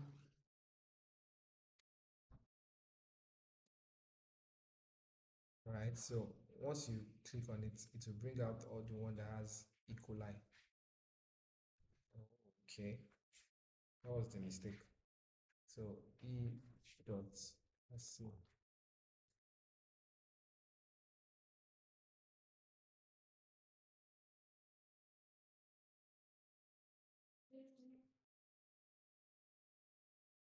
So think, let's say we don't know how to spell coli. We just wrote CO. So we put the um, percentage sign. So what percentage sign is? It finds it. So this is CO now. So this is the word we are trying to search in our data, right? If you put this percentage, it means any character can be in front of C and any character can be at the back of O. So it will bring out anything that has CO in between,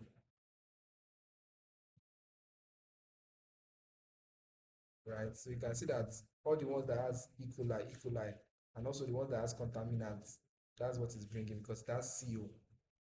So that's what wildcard is. So if you don't want it to bring, if you want it to bring just one character, for example, if I just want, since I know E. coli is COL, I just want to bring only E. coli.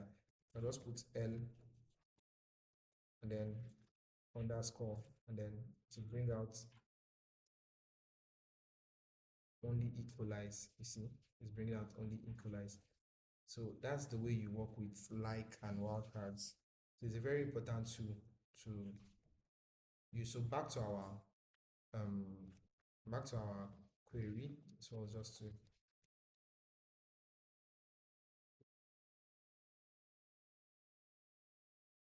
back to our query. So what it told us to do is that we should search.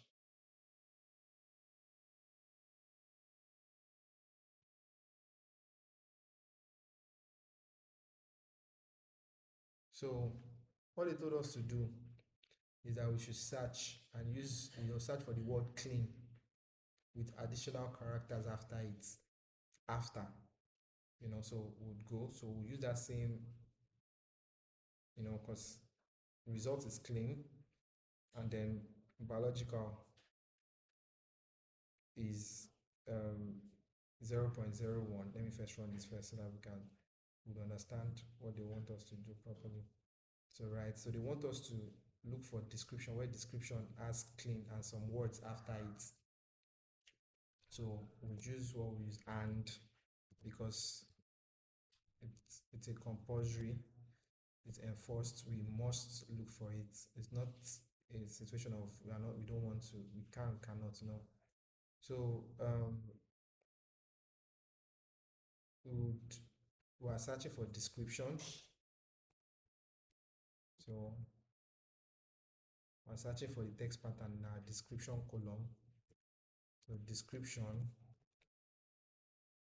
like I said, we'll use like because that's this thing to use. So and then we'll use, so it told us to search for clean,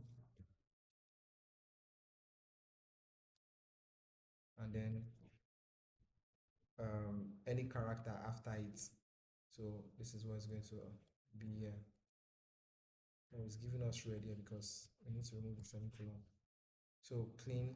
So to bring out all this one that has clean bacteria gambia, clean anywhere that has clean, then something in the description to bring out all of them. So we search. So you can see clean gambia lambia, clean gambia lambia, gambia lambia lambia. If you go down, you probably see clean E. coli, right? Clean E. coli. So there's still more. So right, so now we can see, and we have 38 rows. So like they said, we have to see 38 rows that they wrongly made that expression, meaning 38 rows whereby it's not supposed to, the result is not supposed to be clean, it's supposed to be contaminated. But I guess because they saw clean bacteria, they already wrote clean. So we want to remove all these things and actually put the organism here and also remove this result here and change it to contaminated. So that will be our next task. So let's first do this.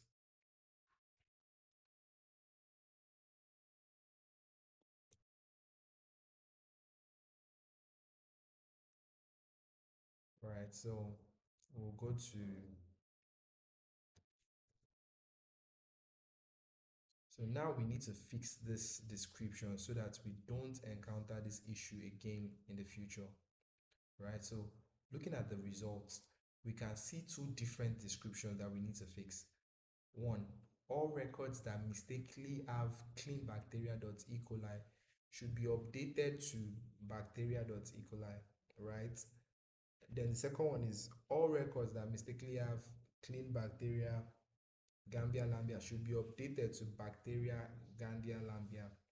Now, the second issue we need to fix is in our results column.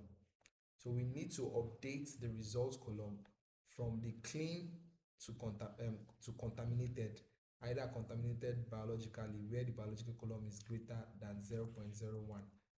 So which is what we've been saying earlier on. So here is how we did it. So we will update the description, like they said, from clean bacteria E. coli to bacteria E. coli, clean bacteria Gambia lambda to bacteria Gambia lambda.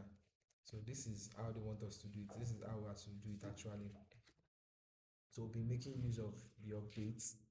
So what does updates do? It modifies existing table, but we have to be careful when we are updating, right? Because once every modification you've made, it cannot be gotten back again. You cannot control Z or undo. No. So most times we always create a copy before we update. So we don't, when we, in case we make mistakes, we can always refer back to the copy. So right, so we'll do, they want us to update, and then we'll set anywhere it's, we'll set bacteria E. coli to anywhere description is written as clean bacteria E. coli. So we'll come down. So okay, go ahead and fill the rest. So we'll do that for E. coli. We'll also do that for Gamdia lambda. Right. So now they're saying when we change any data in our database, we need to be sure that there are no errors, as this could fill the database with incorrect value. A safer way to update is by testing the changes on a copy of the table first before we now do it on the actual one. So how do we create a copy? So they said we'll be using this one, create a new table as. So it's create a new table, which is the copy table as, is a neat trick to allow us to create a new table from the results of a query. This method is especially useful for creating backup tables and subsets without the need of a separate create table or inserting two statements. All these ones are long stress. But if you do this, you can, with one query, you've copied the content of one particular table into another table, a copy table, right? So to do that, you've already given us what we'll use. This is it here, create a table. So since we are making a copy of the well population, because that's what we are currently looking at, right? So we'll do that. So we will get a copy of the well population called with now we can make, so once we've done that, we've created the copy, we can now make all the changes they told us to make above here. Let's see. So we can now make all these changes here, right? So let me just copy the query they want us to use to create new. So Control V. So we are creating a copy, a well population copy as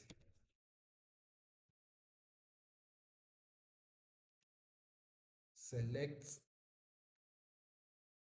all from where?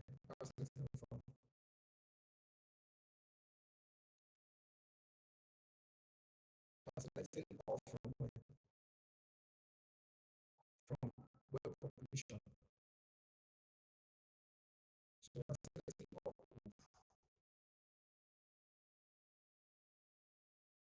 This is question of where the data set is very large. So let's trick out how to show just so we can reduce the number of outputs is bringing. I discovered that after trying to find an answer and didn't get it. So what you do is you come to student responding.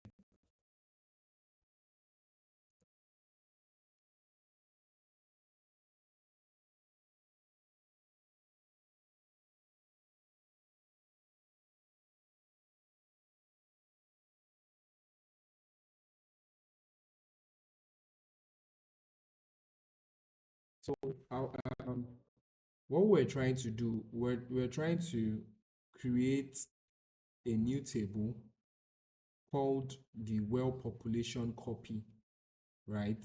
So because we want to perform some updates like they told us to do in that, um, like they told us to do in our, where is it again? So yeah, they told us to perform some updates, meaning that we should change some names, descriptions to some other names, right? So to do that, we have to, and when we want to use updates, the ideal thing is to create a copy. So we're trying to create a copy. So they've given us the syntax to creating that copy, which is here. So that was what I'm about to run that had an issue. So I was trying to say another way to boost your speed, your running speed, is to put a limit on whatever is being run, because this data is actually a large data set.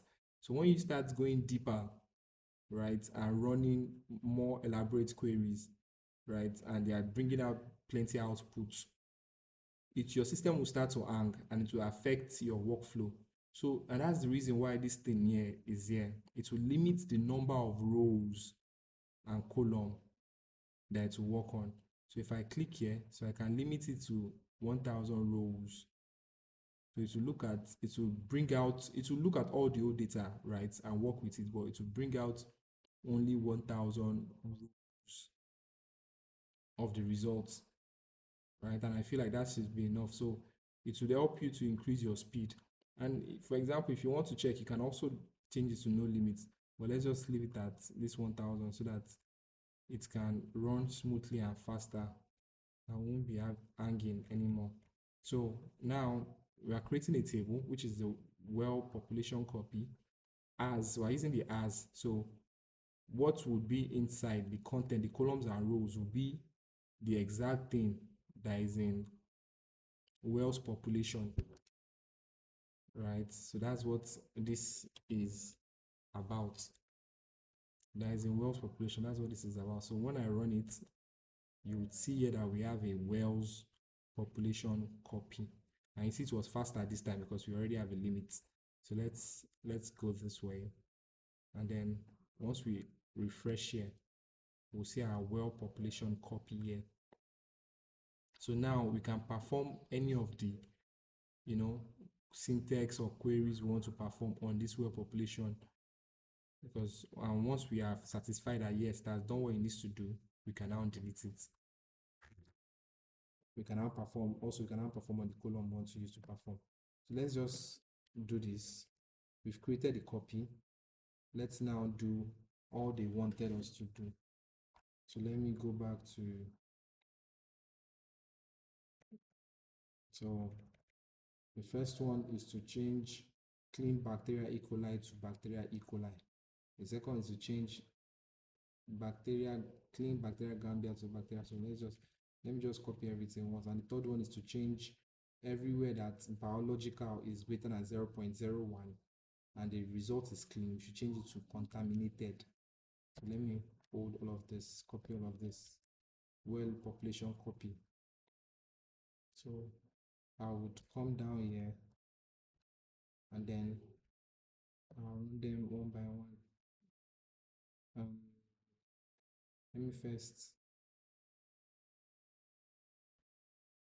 Let me first do this for this here. So the syntax is update this table, which is the world population table. We would set our description. Set is what we want it to set it to. Our description should become bacteria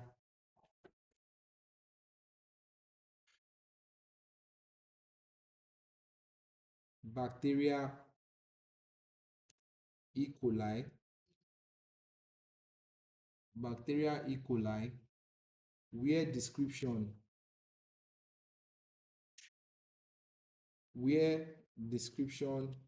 is equals to clean. So everywhere it sees clean bacteria E. coli, it will change it to bacteria E. coli. So once we do that, we'll run. You can see that it has changed 26 rows. So 26 rows that had in their description clean bacteria E. coli has been changed to bacteria E. coli. So we've run this one. Let's do it for Gambia, Lambda. So let me just Control C and paste, because the way it's copied and pasted wasn't really clean. So we set bacteria, let's see, bacteria Gambia Lambda, Control C, bacteria Gambia Lambda as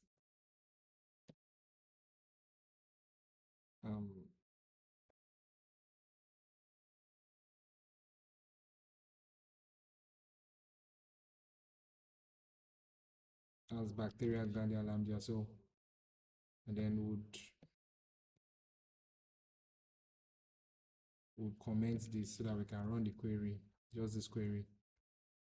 So we can see that 12 rows were affected.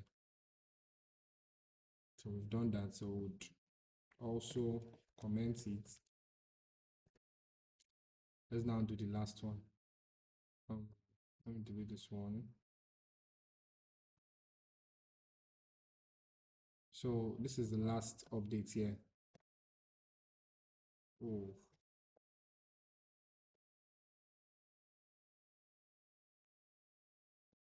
so let me just write this. So it will be update. What are we updating? Well underscore pollution underscore copy. So we set description because it's description we want to change. Okay, so this one we're not changing description, we're changing results. So we're changing the results to what? Contaminated.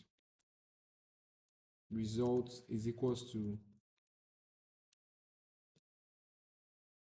contaminated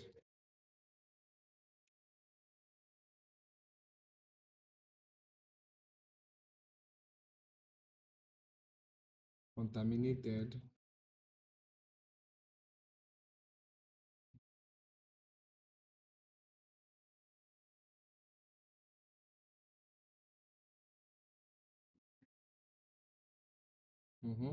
results is equals to contaminated where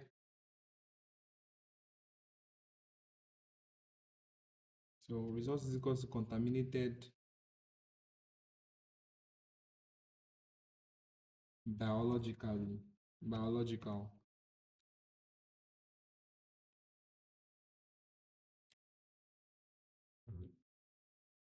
where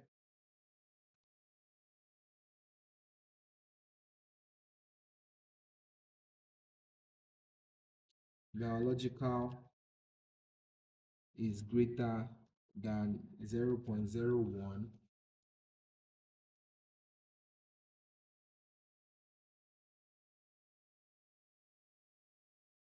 and result is equal to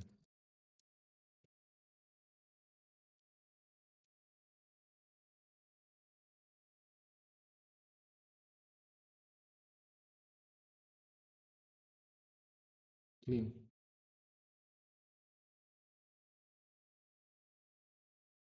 So what's this doing? So this is updating this table here. So anywhere it sees anywhere biological is greater than 0.01 and then the result is clean, it will change the results. You can see it's the results column. It will change the results to contaminated biologically. That's what this query is doing. This, so we click on it and we can see that 64. And if you remember when we had that first issue, it was 64. So the 64 has been changed. So let's go back and see. I think that's the end. So we can check if our error was fixed. So they want us to check our initial query to see if the error has been fixed or the error is still there. So then we are sure that it works. So once we are sure it works, we can now translate it to our actual table and delete the well population copy. So that's what they want us. So the last thing is for us to just check. Let's just fast check what the update we updated now, if it actually makes sense and is doing what we want it to do. So before that, let me comment this.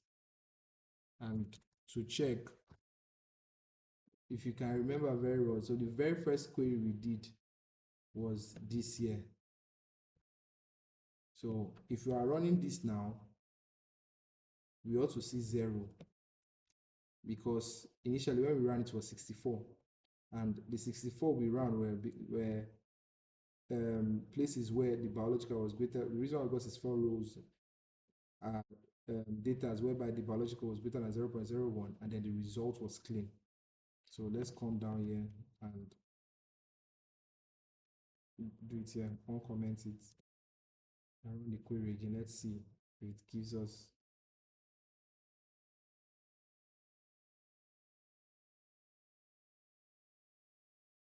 So this should not. Okay, the problem is we are using the well population pollution. Sorry, it should be pollution copy because that's where we did our updates because we didn't want to make a mistake. Now you see that it's bringing out 0 rows, right? So it means we've been able to do what they want us to do, and I believe that's the end of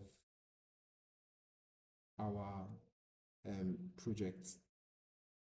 Thank you. But I have a question. Okay. All right. So what's the first? What's the first? The first question is Mhm. what is the address of Bello Azibo? So question one.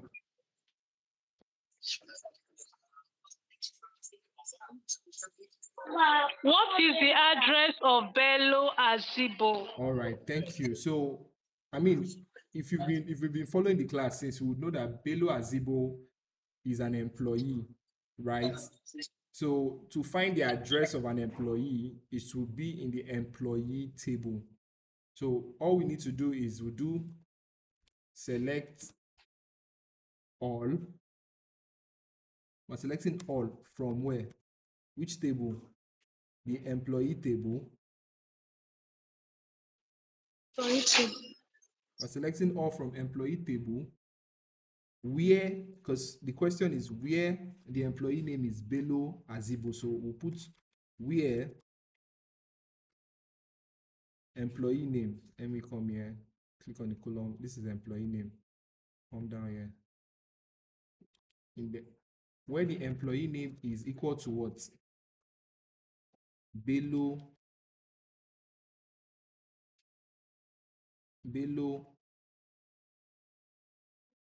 Azibo. And then we'll run the query. So this is the address and phone number of Bello Azibo. So is it part of the options there? Yeah, it's part. So that's the answer. Yes. All right, guys. Number two, question two.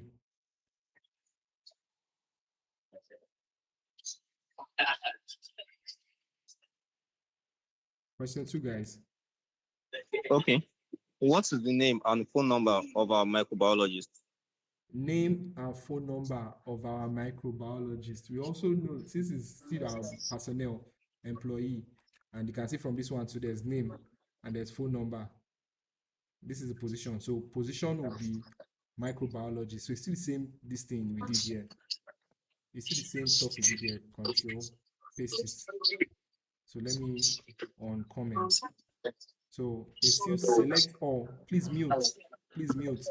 Select all from employee where the position is what? Microbiology. So where the position, you drag, where the position is what? Microbiology. So I'm not sure the way the microbiology was spelled. So I'll just use wildcard. So I'll, instead of equal to, it will turn to what? Like, because I'm using a wildcard. So, and then percentage will be in front, and I'll just maybe put micro. Sorry. Micro, and then another wildcard. So it will bring out if there's any, if it's biology micro, if it's microbiology, if they wrote just microbiology, bio as the position, it will pick everything. So I'll just go with the wildcard and let's see what it's going to bring out.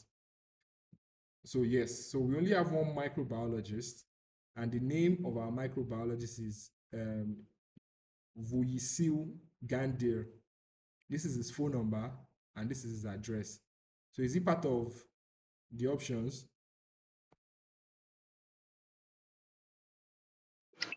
Yes, it's part. All right. So we'll be doing question number two. Number three, sorry.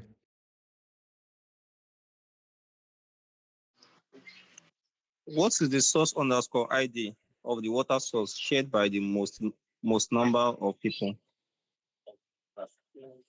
Then int, use a comparison operator.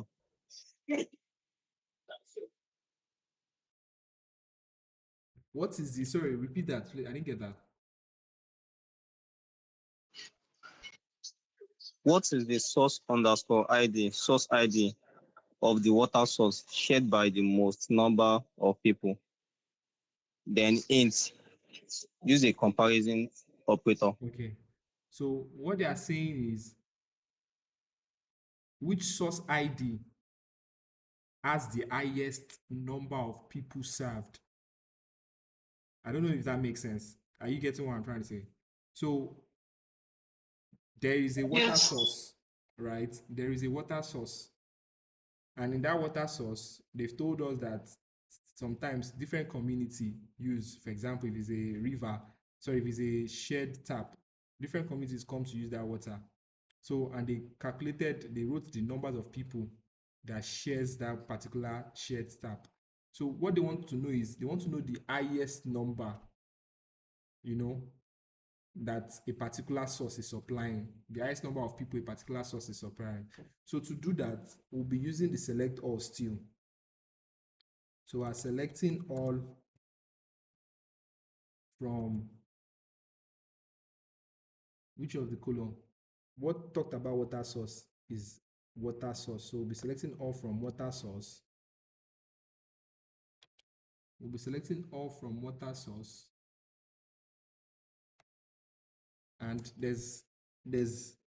we'll use the order by, since the reason why we are ordering by is because we want to know the number of people served. So for example, let me just, before putting the order by, let me just run this first so that you can see the output. So this is what they are saying. So they want to know the one that has the highest number, right? They want to know the one that has the highest number of people that it is serving.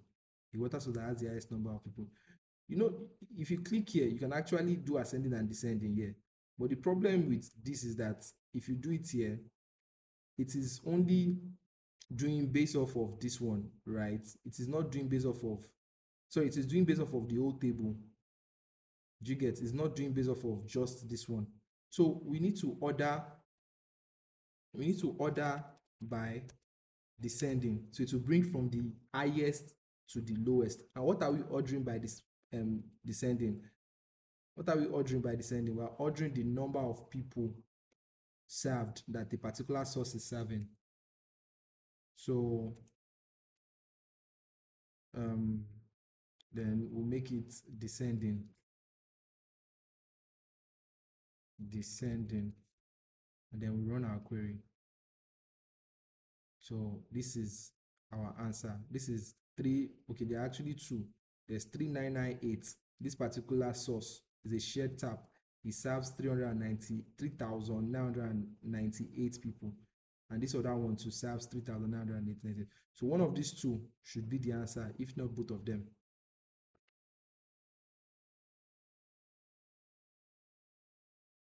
Are you there? Yes, the answer is the Yes, we second can hear one. you. The answer is the second one. Great. All right, so we are done here. So let's deal with the fourth question. Okay, the fourth one. What is the population of Maji Ndogo? Then int, start by searching the data dictionary table for the word population. Population. So we should search the data dictionary table for the word population. Let's select all. From where? Data dictionary. This is data dictionary. Then we run. Ooh. Let me put my semicolon. Then I run.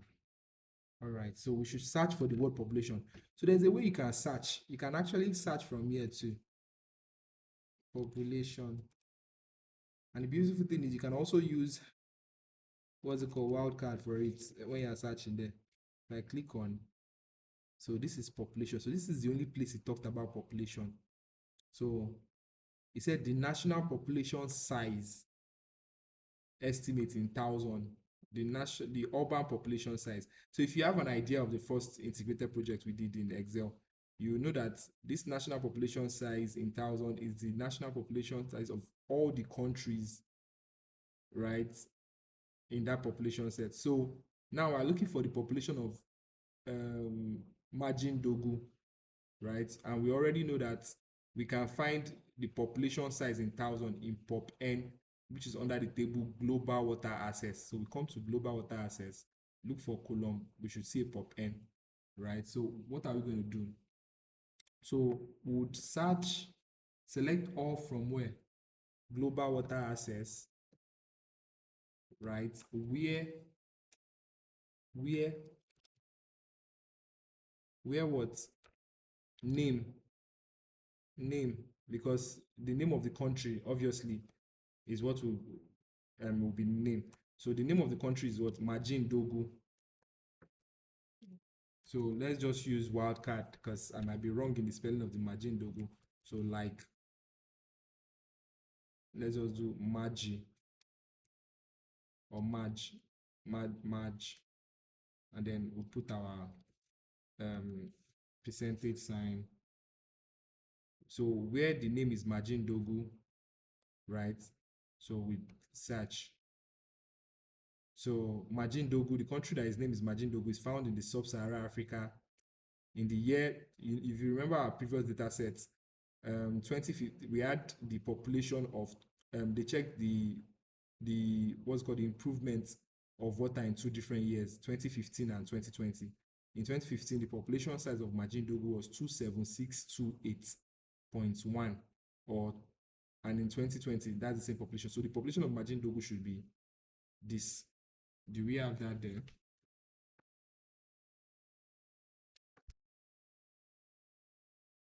Hello, guys. Yes, the answer is there. All right. 27.6 million people. Yes, because it's in thousands. If you remember when we were reading it, it's in thousands. So Yes. times it, we get it. That yes. 5. Question 5. Okay. Which SQL query returns record of employees who are civil engineer residing in Daabu Civil engineer. or living? Hold on. Sorry. So this is actually long. Let me do it one by one. So select all from employees. Drag. Select all from employees. Where? Well, let's first even run the statement. Let me see what the column Position. names are. Okay. So where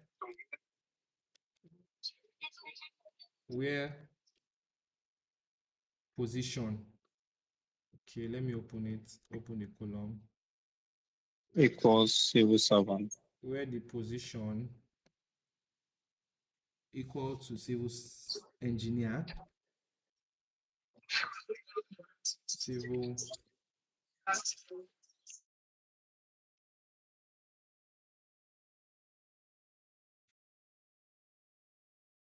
engineer.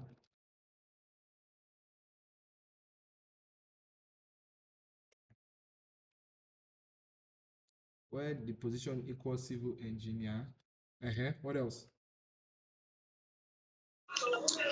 Where the position equals civil engineer residing in Daabu or living, yes, residing in Daabu or living on an avenue. Okay, so and the person is residing where? Daabu. So that's the province name, Abi? Yes. Province name. Where's province name again here? Okay. Province name is equal to. Please spell the Daabu. Yes, just Daabu. Daabu. Am I correct? Right? Yes. And then You're correct. or address is equal to what? Avenue or living in on an avenue. Or living on an avenue, so it could be any avenue. Let's just put like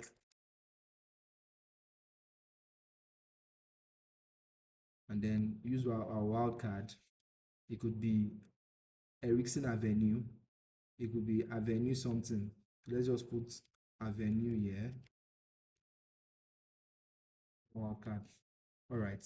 So these two things is all. So what this thing is going to do is that it's going to check our employee table and search for where the position is civil engineer and where one of these two is true. So if anybody, if the previous name is Diabo, it will bring out civil engineer and Diabo, write it on our list. If the what's it called? If the address of the person is Avenue, so it will bring out all the civil engineers that live in any Avenue wildcard. Do you understand? Any place that is Avenue. For example, see this one, Milima Tanzama Avenue. So if the person was to be a civil engineer, it will bring it out. So that's what it's going to do. But before I run this code, I would have to put this one in parentheses because there's an order to code. There's an order to logical operators, right? And comparison operator. So for comparison operator, it works on the parentheses first, which is the bracket. It works on the brackets first, then works on the and, then works on the or.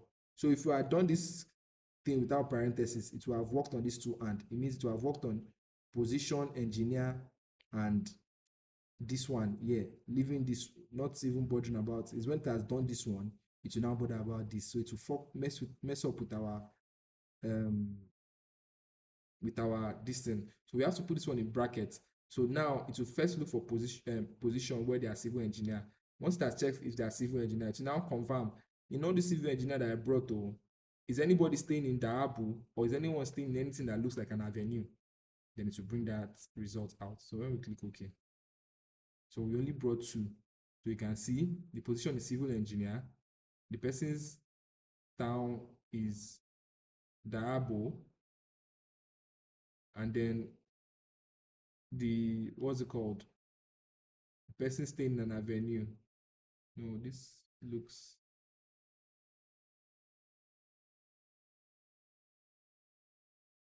Do we have the option? Yes, we have the option. Okay. Okay. So the reason why this one came out is because of they are both avenues. Do you understand? The address is avenue. It wasn't even about the Daabo. So Daabo is like is a town name. Is in town name. You understand? All right. I think we are done there. Let's go to the next one.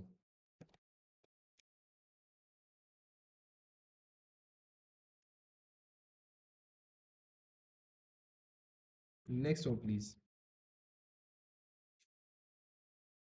Question 6. Okay. Okay. So what's this question 6?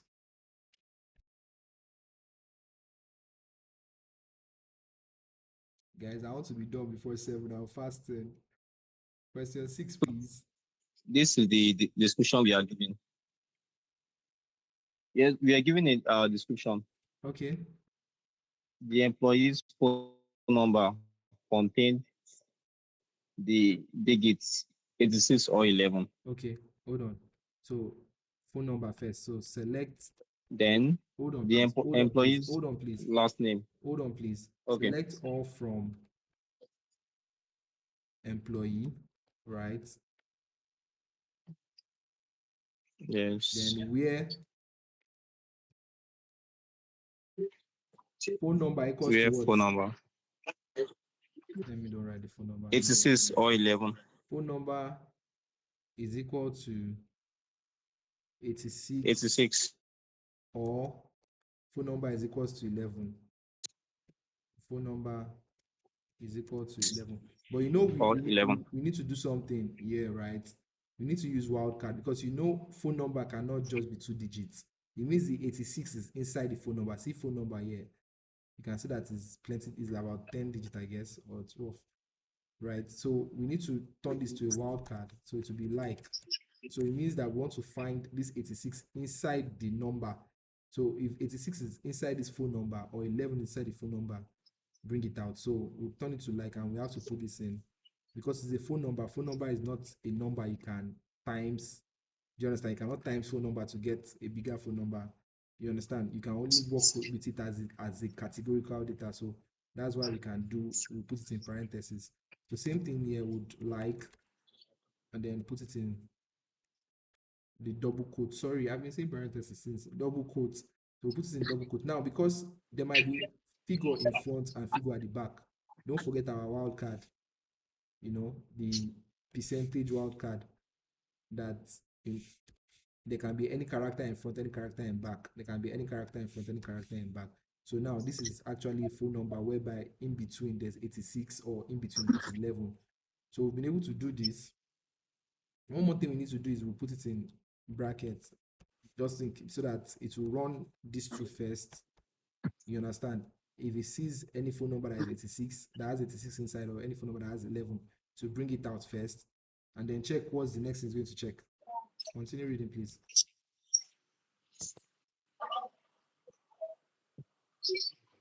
Hello?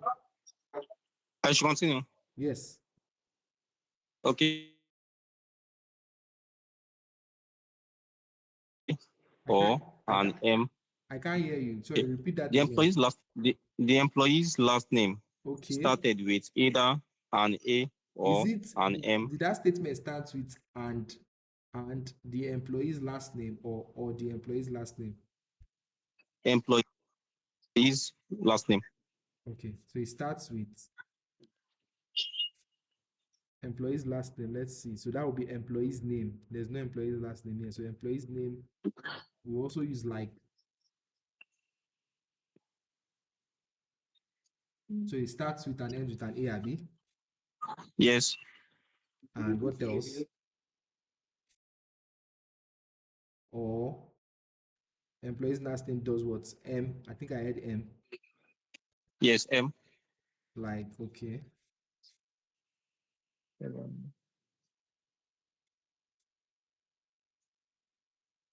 All right. So bracket this as well. Any other thing before we run, or are we running it? Um, the employee was a field surveyor. Okay, so and the position, field surveyor is position. Position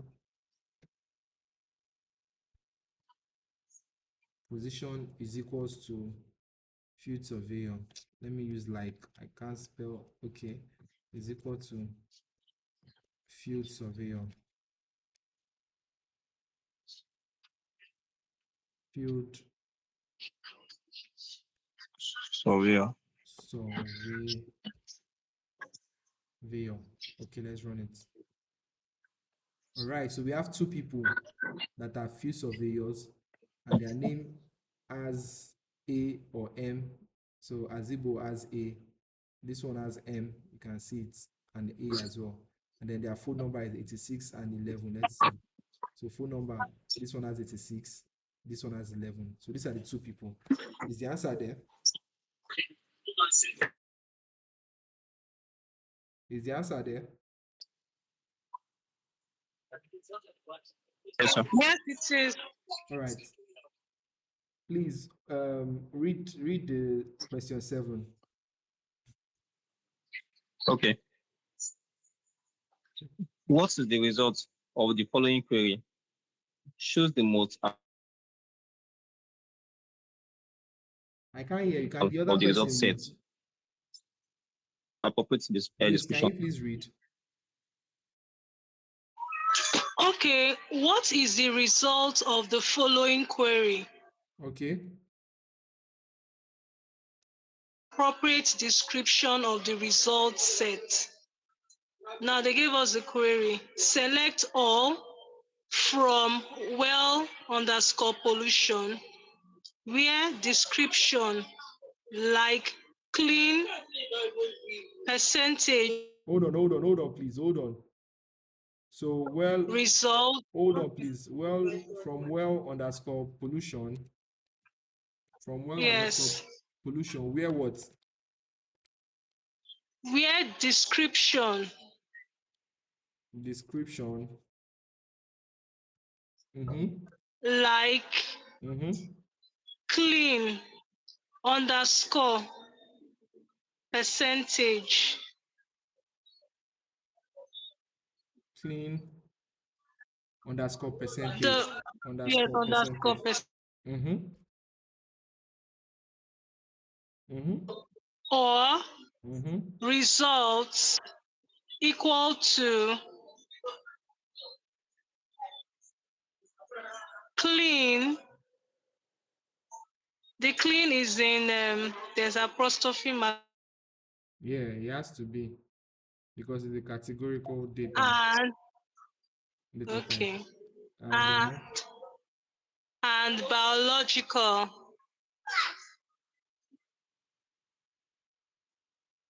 biological less than okay.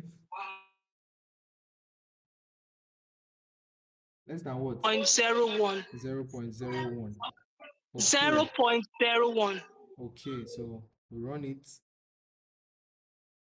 What did he ask?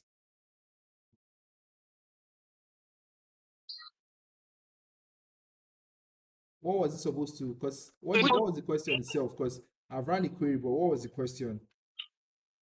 They said, what is the result of the following query? The results. Choose the most Okay, appropriate description. this is the results. So I think this is the one that was referring to rows, right? So it's not 1,000 rows. The reason why I've seen 1,000 rows is because the rows was more than 1,000. And if you remember, at some point, I had to change my limit to 1,000 rows. So I'll put no limits, then I'll run it again. If I put no limits, it will run everything and it will bring more than 1,000 rows. So this is the answer. Anyway, you see 4916 rows returned. So what this is just saying is that um, Okay. so what it's saying is that it's bringing out anywhere where the description has clean, the result is clean, and then the biology is less than 0.0. So this is clean water. So that's what it's bringing out. Clean water source, clean source. So it's bringing all the places where everything is clean. You can see that the biological is less than 0.01. You can see that the result is clean. The description is also clean. There's no any other thing. You understand? So we have 4,916 source of water that is actually clean. Okay. Clean. Okay. All right. So question 8.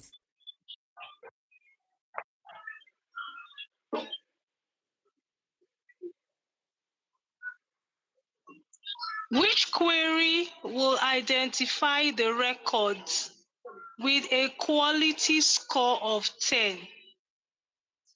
Hold on. Visited Let me write more that than first. Let me write that first. So select all from where? Quality. So that's water quality. Select all from quality, which is water quality. Where what? the quality score. Where? So let's put quality score. Where quality score? So quality score. If I click here, they come here. What did they say the quality score is? Drag. Is 10. Quality score is equals to 10, right? And visited more than And once. visited. So that's visit count. So the visit count is more than 1. So visit count is equals to what? Greater than what? 1. So run the query. So we have 1526 rows. So these are all the places where the quality score is 10 and the visit count was more than 1. Oh, yes. Do we have that there? I'm checking. Yes. Yes, we do. Okay. So the last one, number 9.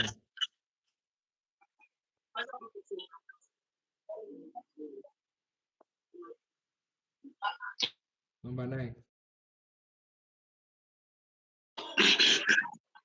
You have been given a task to correct the phone number for the employee named Bello Azibo.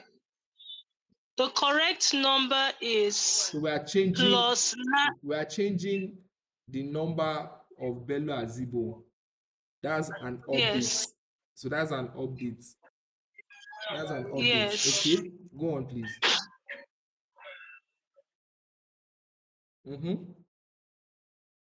Number is plus Let me 996 write it down. Let me write it down. Plus four nine three nine eight six 438 64 64 7 yes 786 786. Okay. What else? 64786. Okay. Write the SQL query to accomplish this. Okay. Note, note running these queries on the employee table create issues later. Okay. So use the knowledge you have learned to avoid that. Okay. So the knowledge we learned was that before we update, because once you update, you can't go back, you can't control Z. We have to create a copy, a duplicate. Okay. So let me first do this first. Let me keep that number there. So we have to create a duplicate first. So to create a duplicate of the employee table, because that is where we would see the employee name as Bello Azibo and then the phone number that they want us to change it to. Could you mute, please? That we want to change it to. So we would create table. We create table. What table are we creating? In which database are we creating the table? Or which schema? This MD water service dot employee underscore copy, because it's a copy, it's a duplicate we are creating, underscore copy. As, if you remember, we used as. So what are we copying it from? What is it going to be? So as we're selecting from where? But we'll put this in brackets. We're selecting from, we're selecting all, because it's all the data we want to get from where? I'm selecting all from where? Employee, the same dot employee table. So what this does again is that everything that is in this employee table, it would create a new table, which is employee copy, and then transfer all the information here. Not transfer, but duplicate all the information here. Let's run it. So no issue. So once we refresh our schema, we should see employee copy, see employee copy. So now that we have our employee copy, so we can now do the updates we need to do. So updates would be,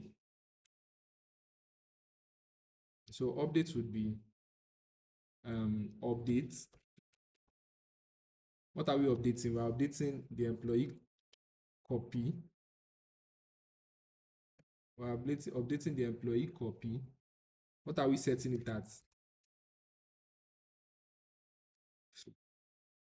So we're setting, so we'll set our phone number. This is, so set our phone number, or we'll set the phone number. Let me put the phone number. The phone number is equal to this now. So we want the phone number to be this now. Whatever the phone number is before, it should now be this. So where what? Where the employee name, because the employee name is Bello Azibo. So because we are changing Bello Azibo's phone number, where employee name is what? Bello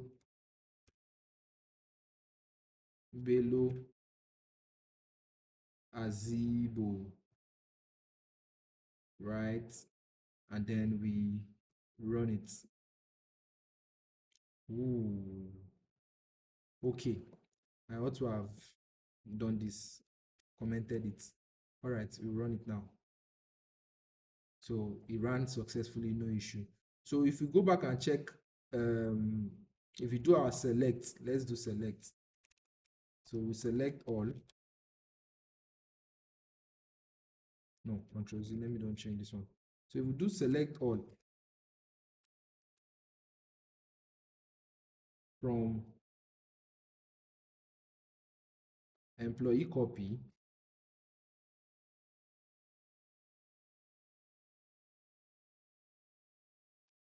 where employee name is equal to, let me just copy here, is equal to Bello Azibo.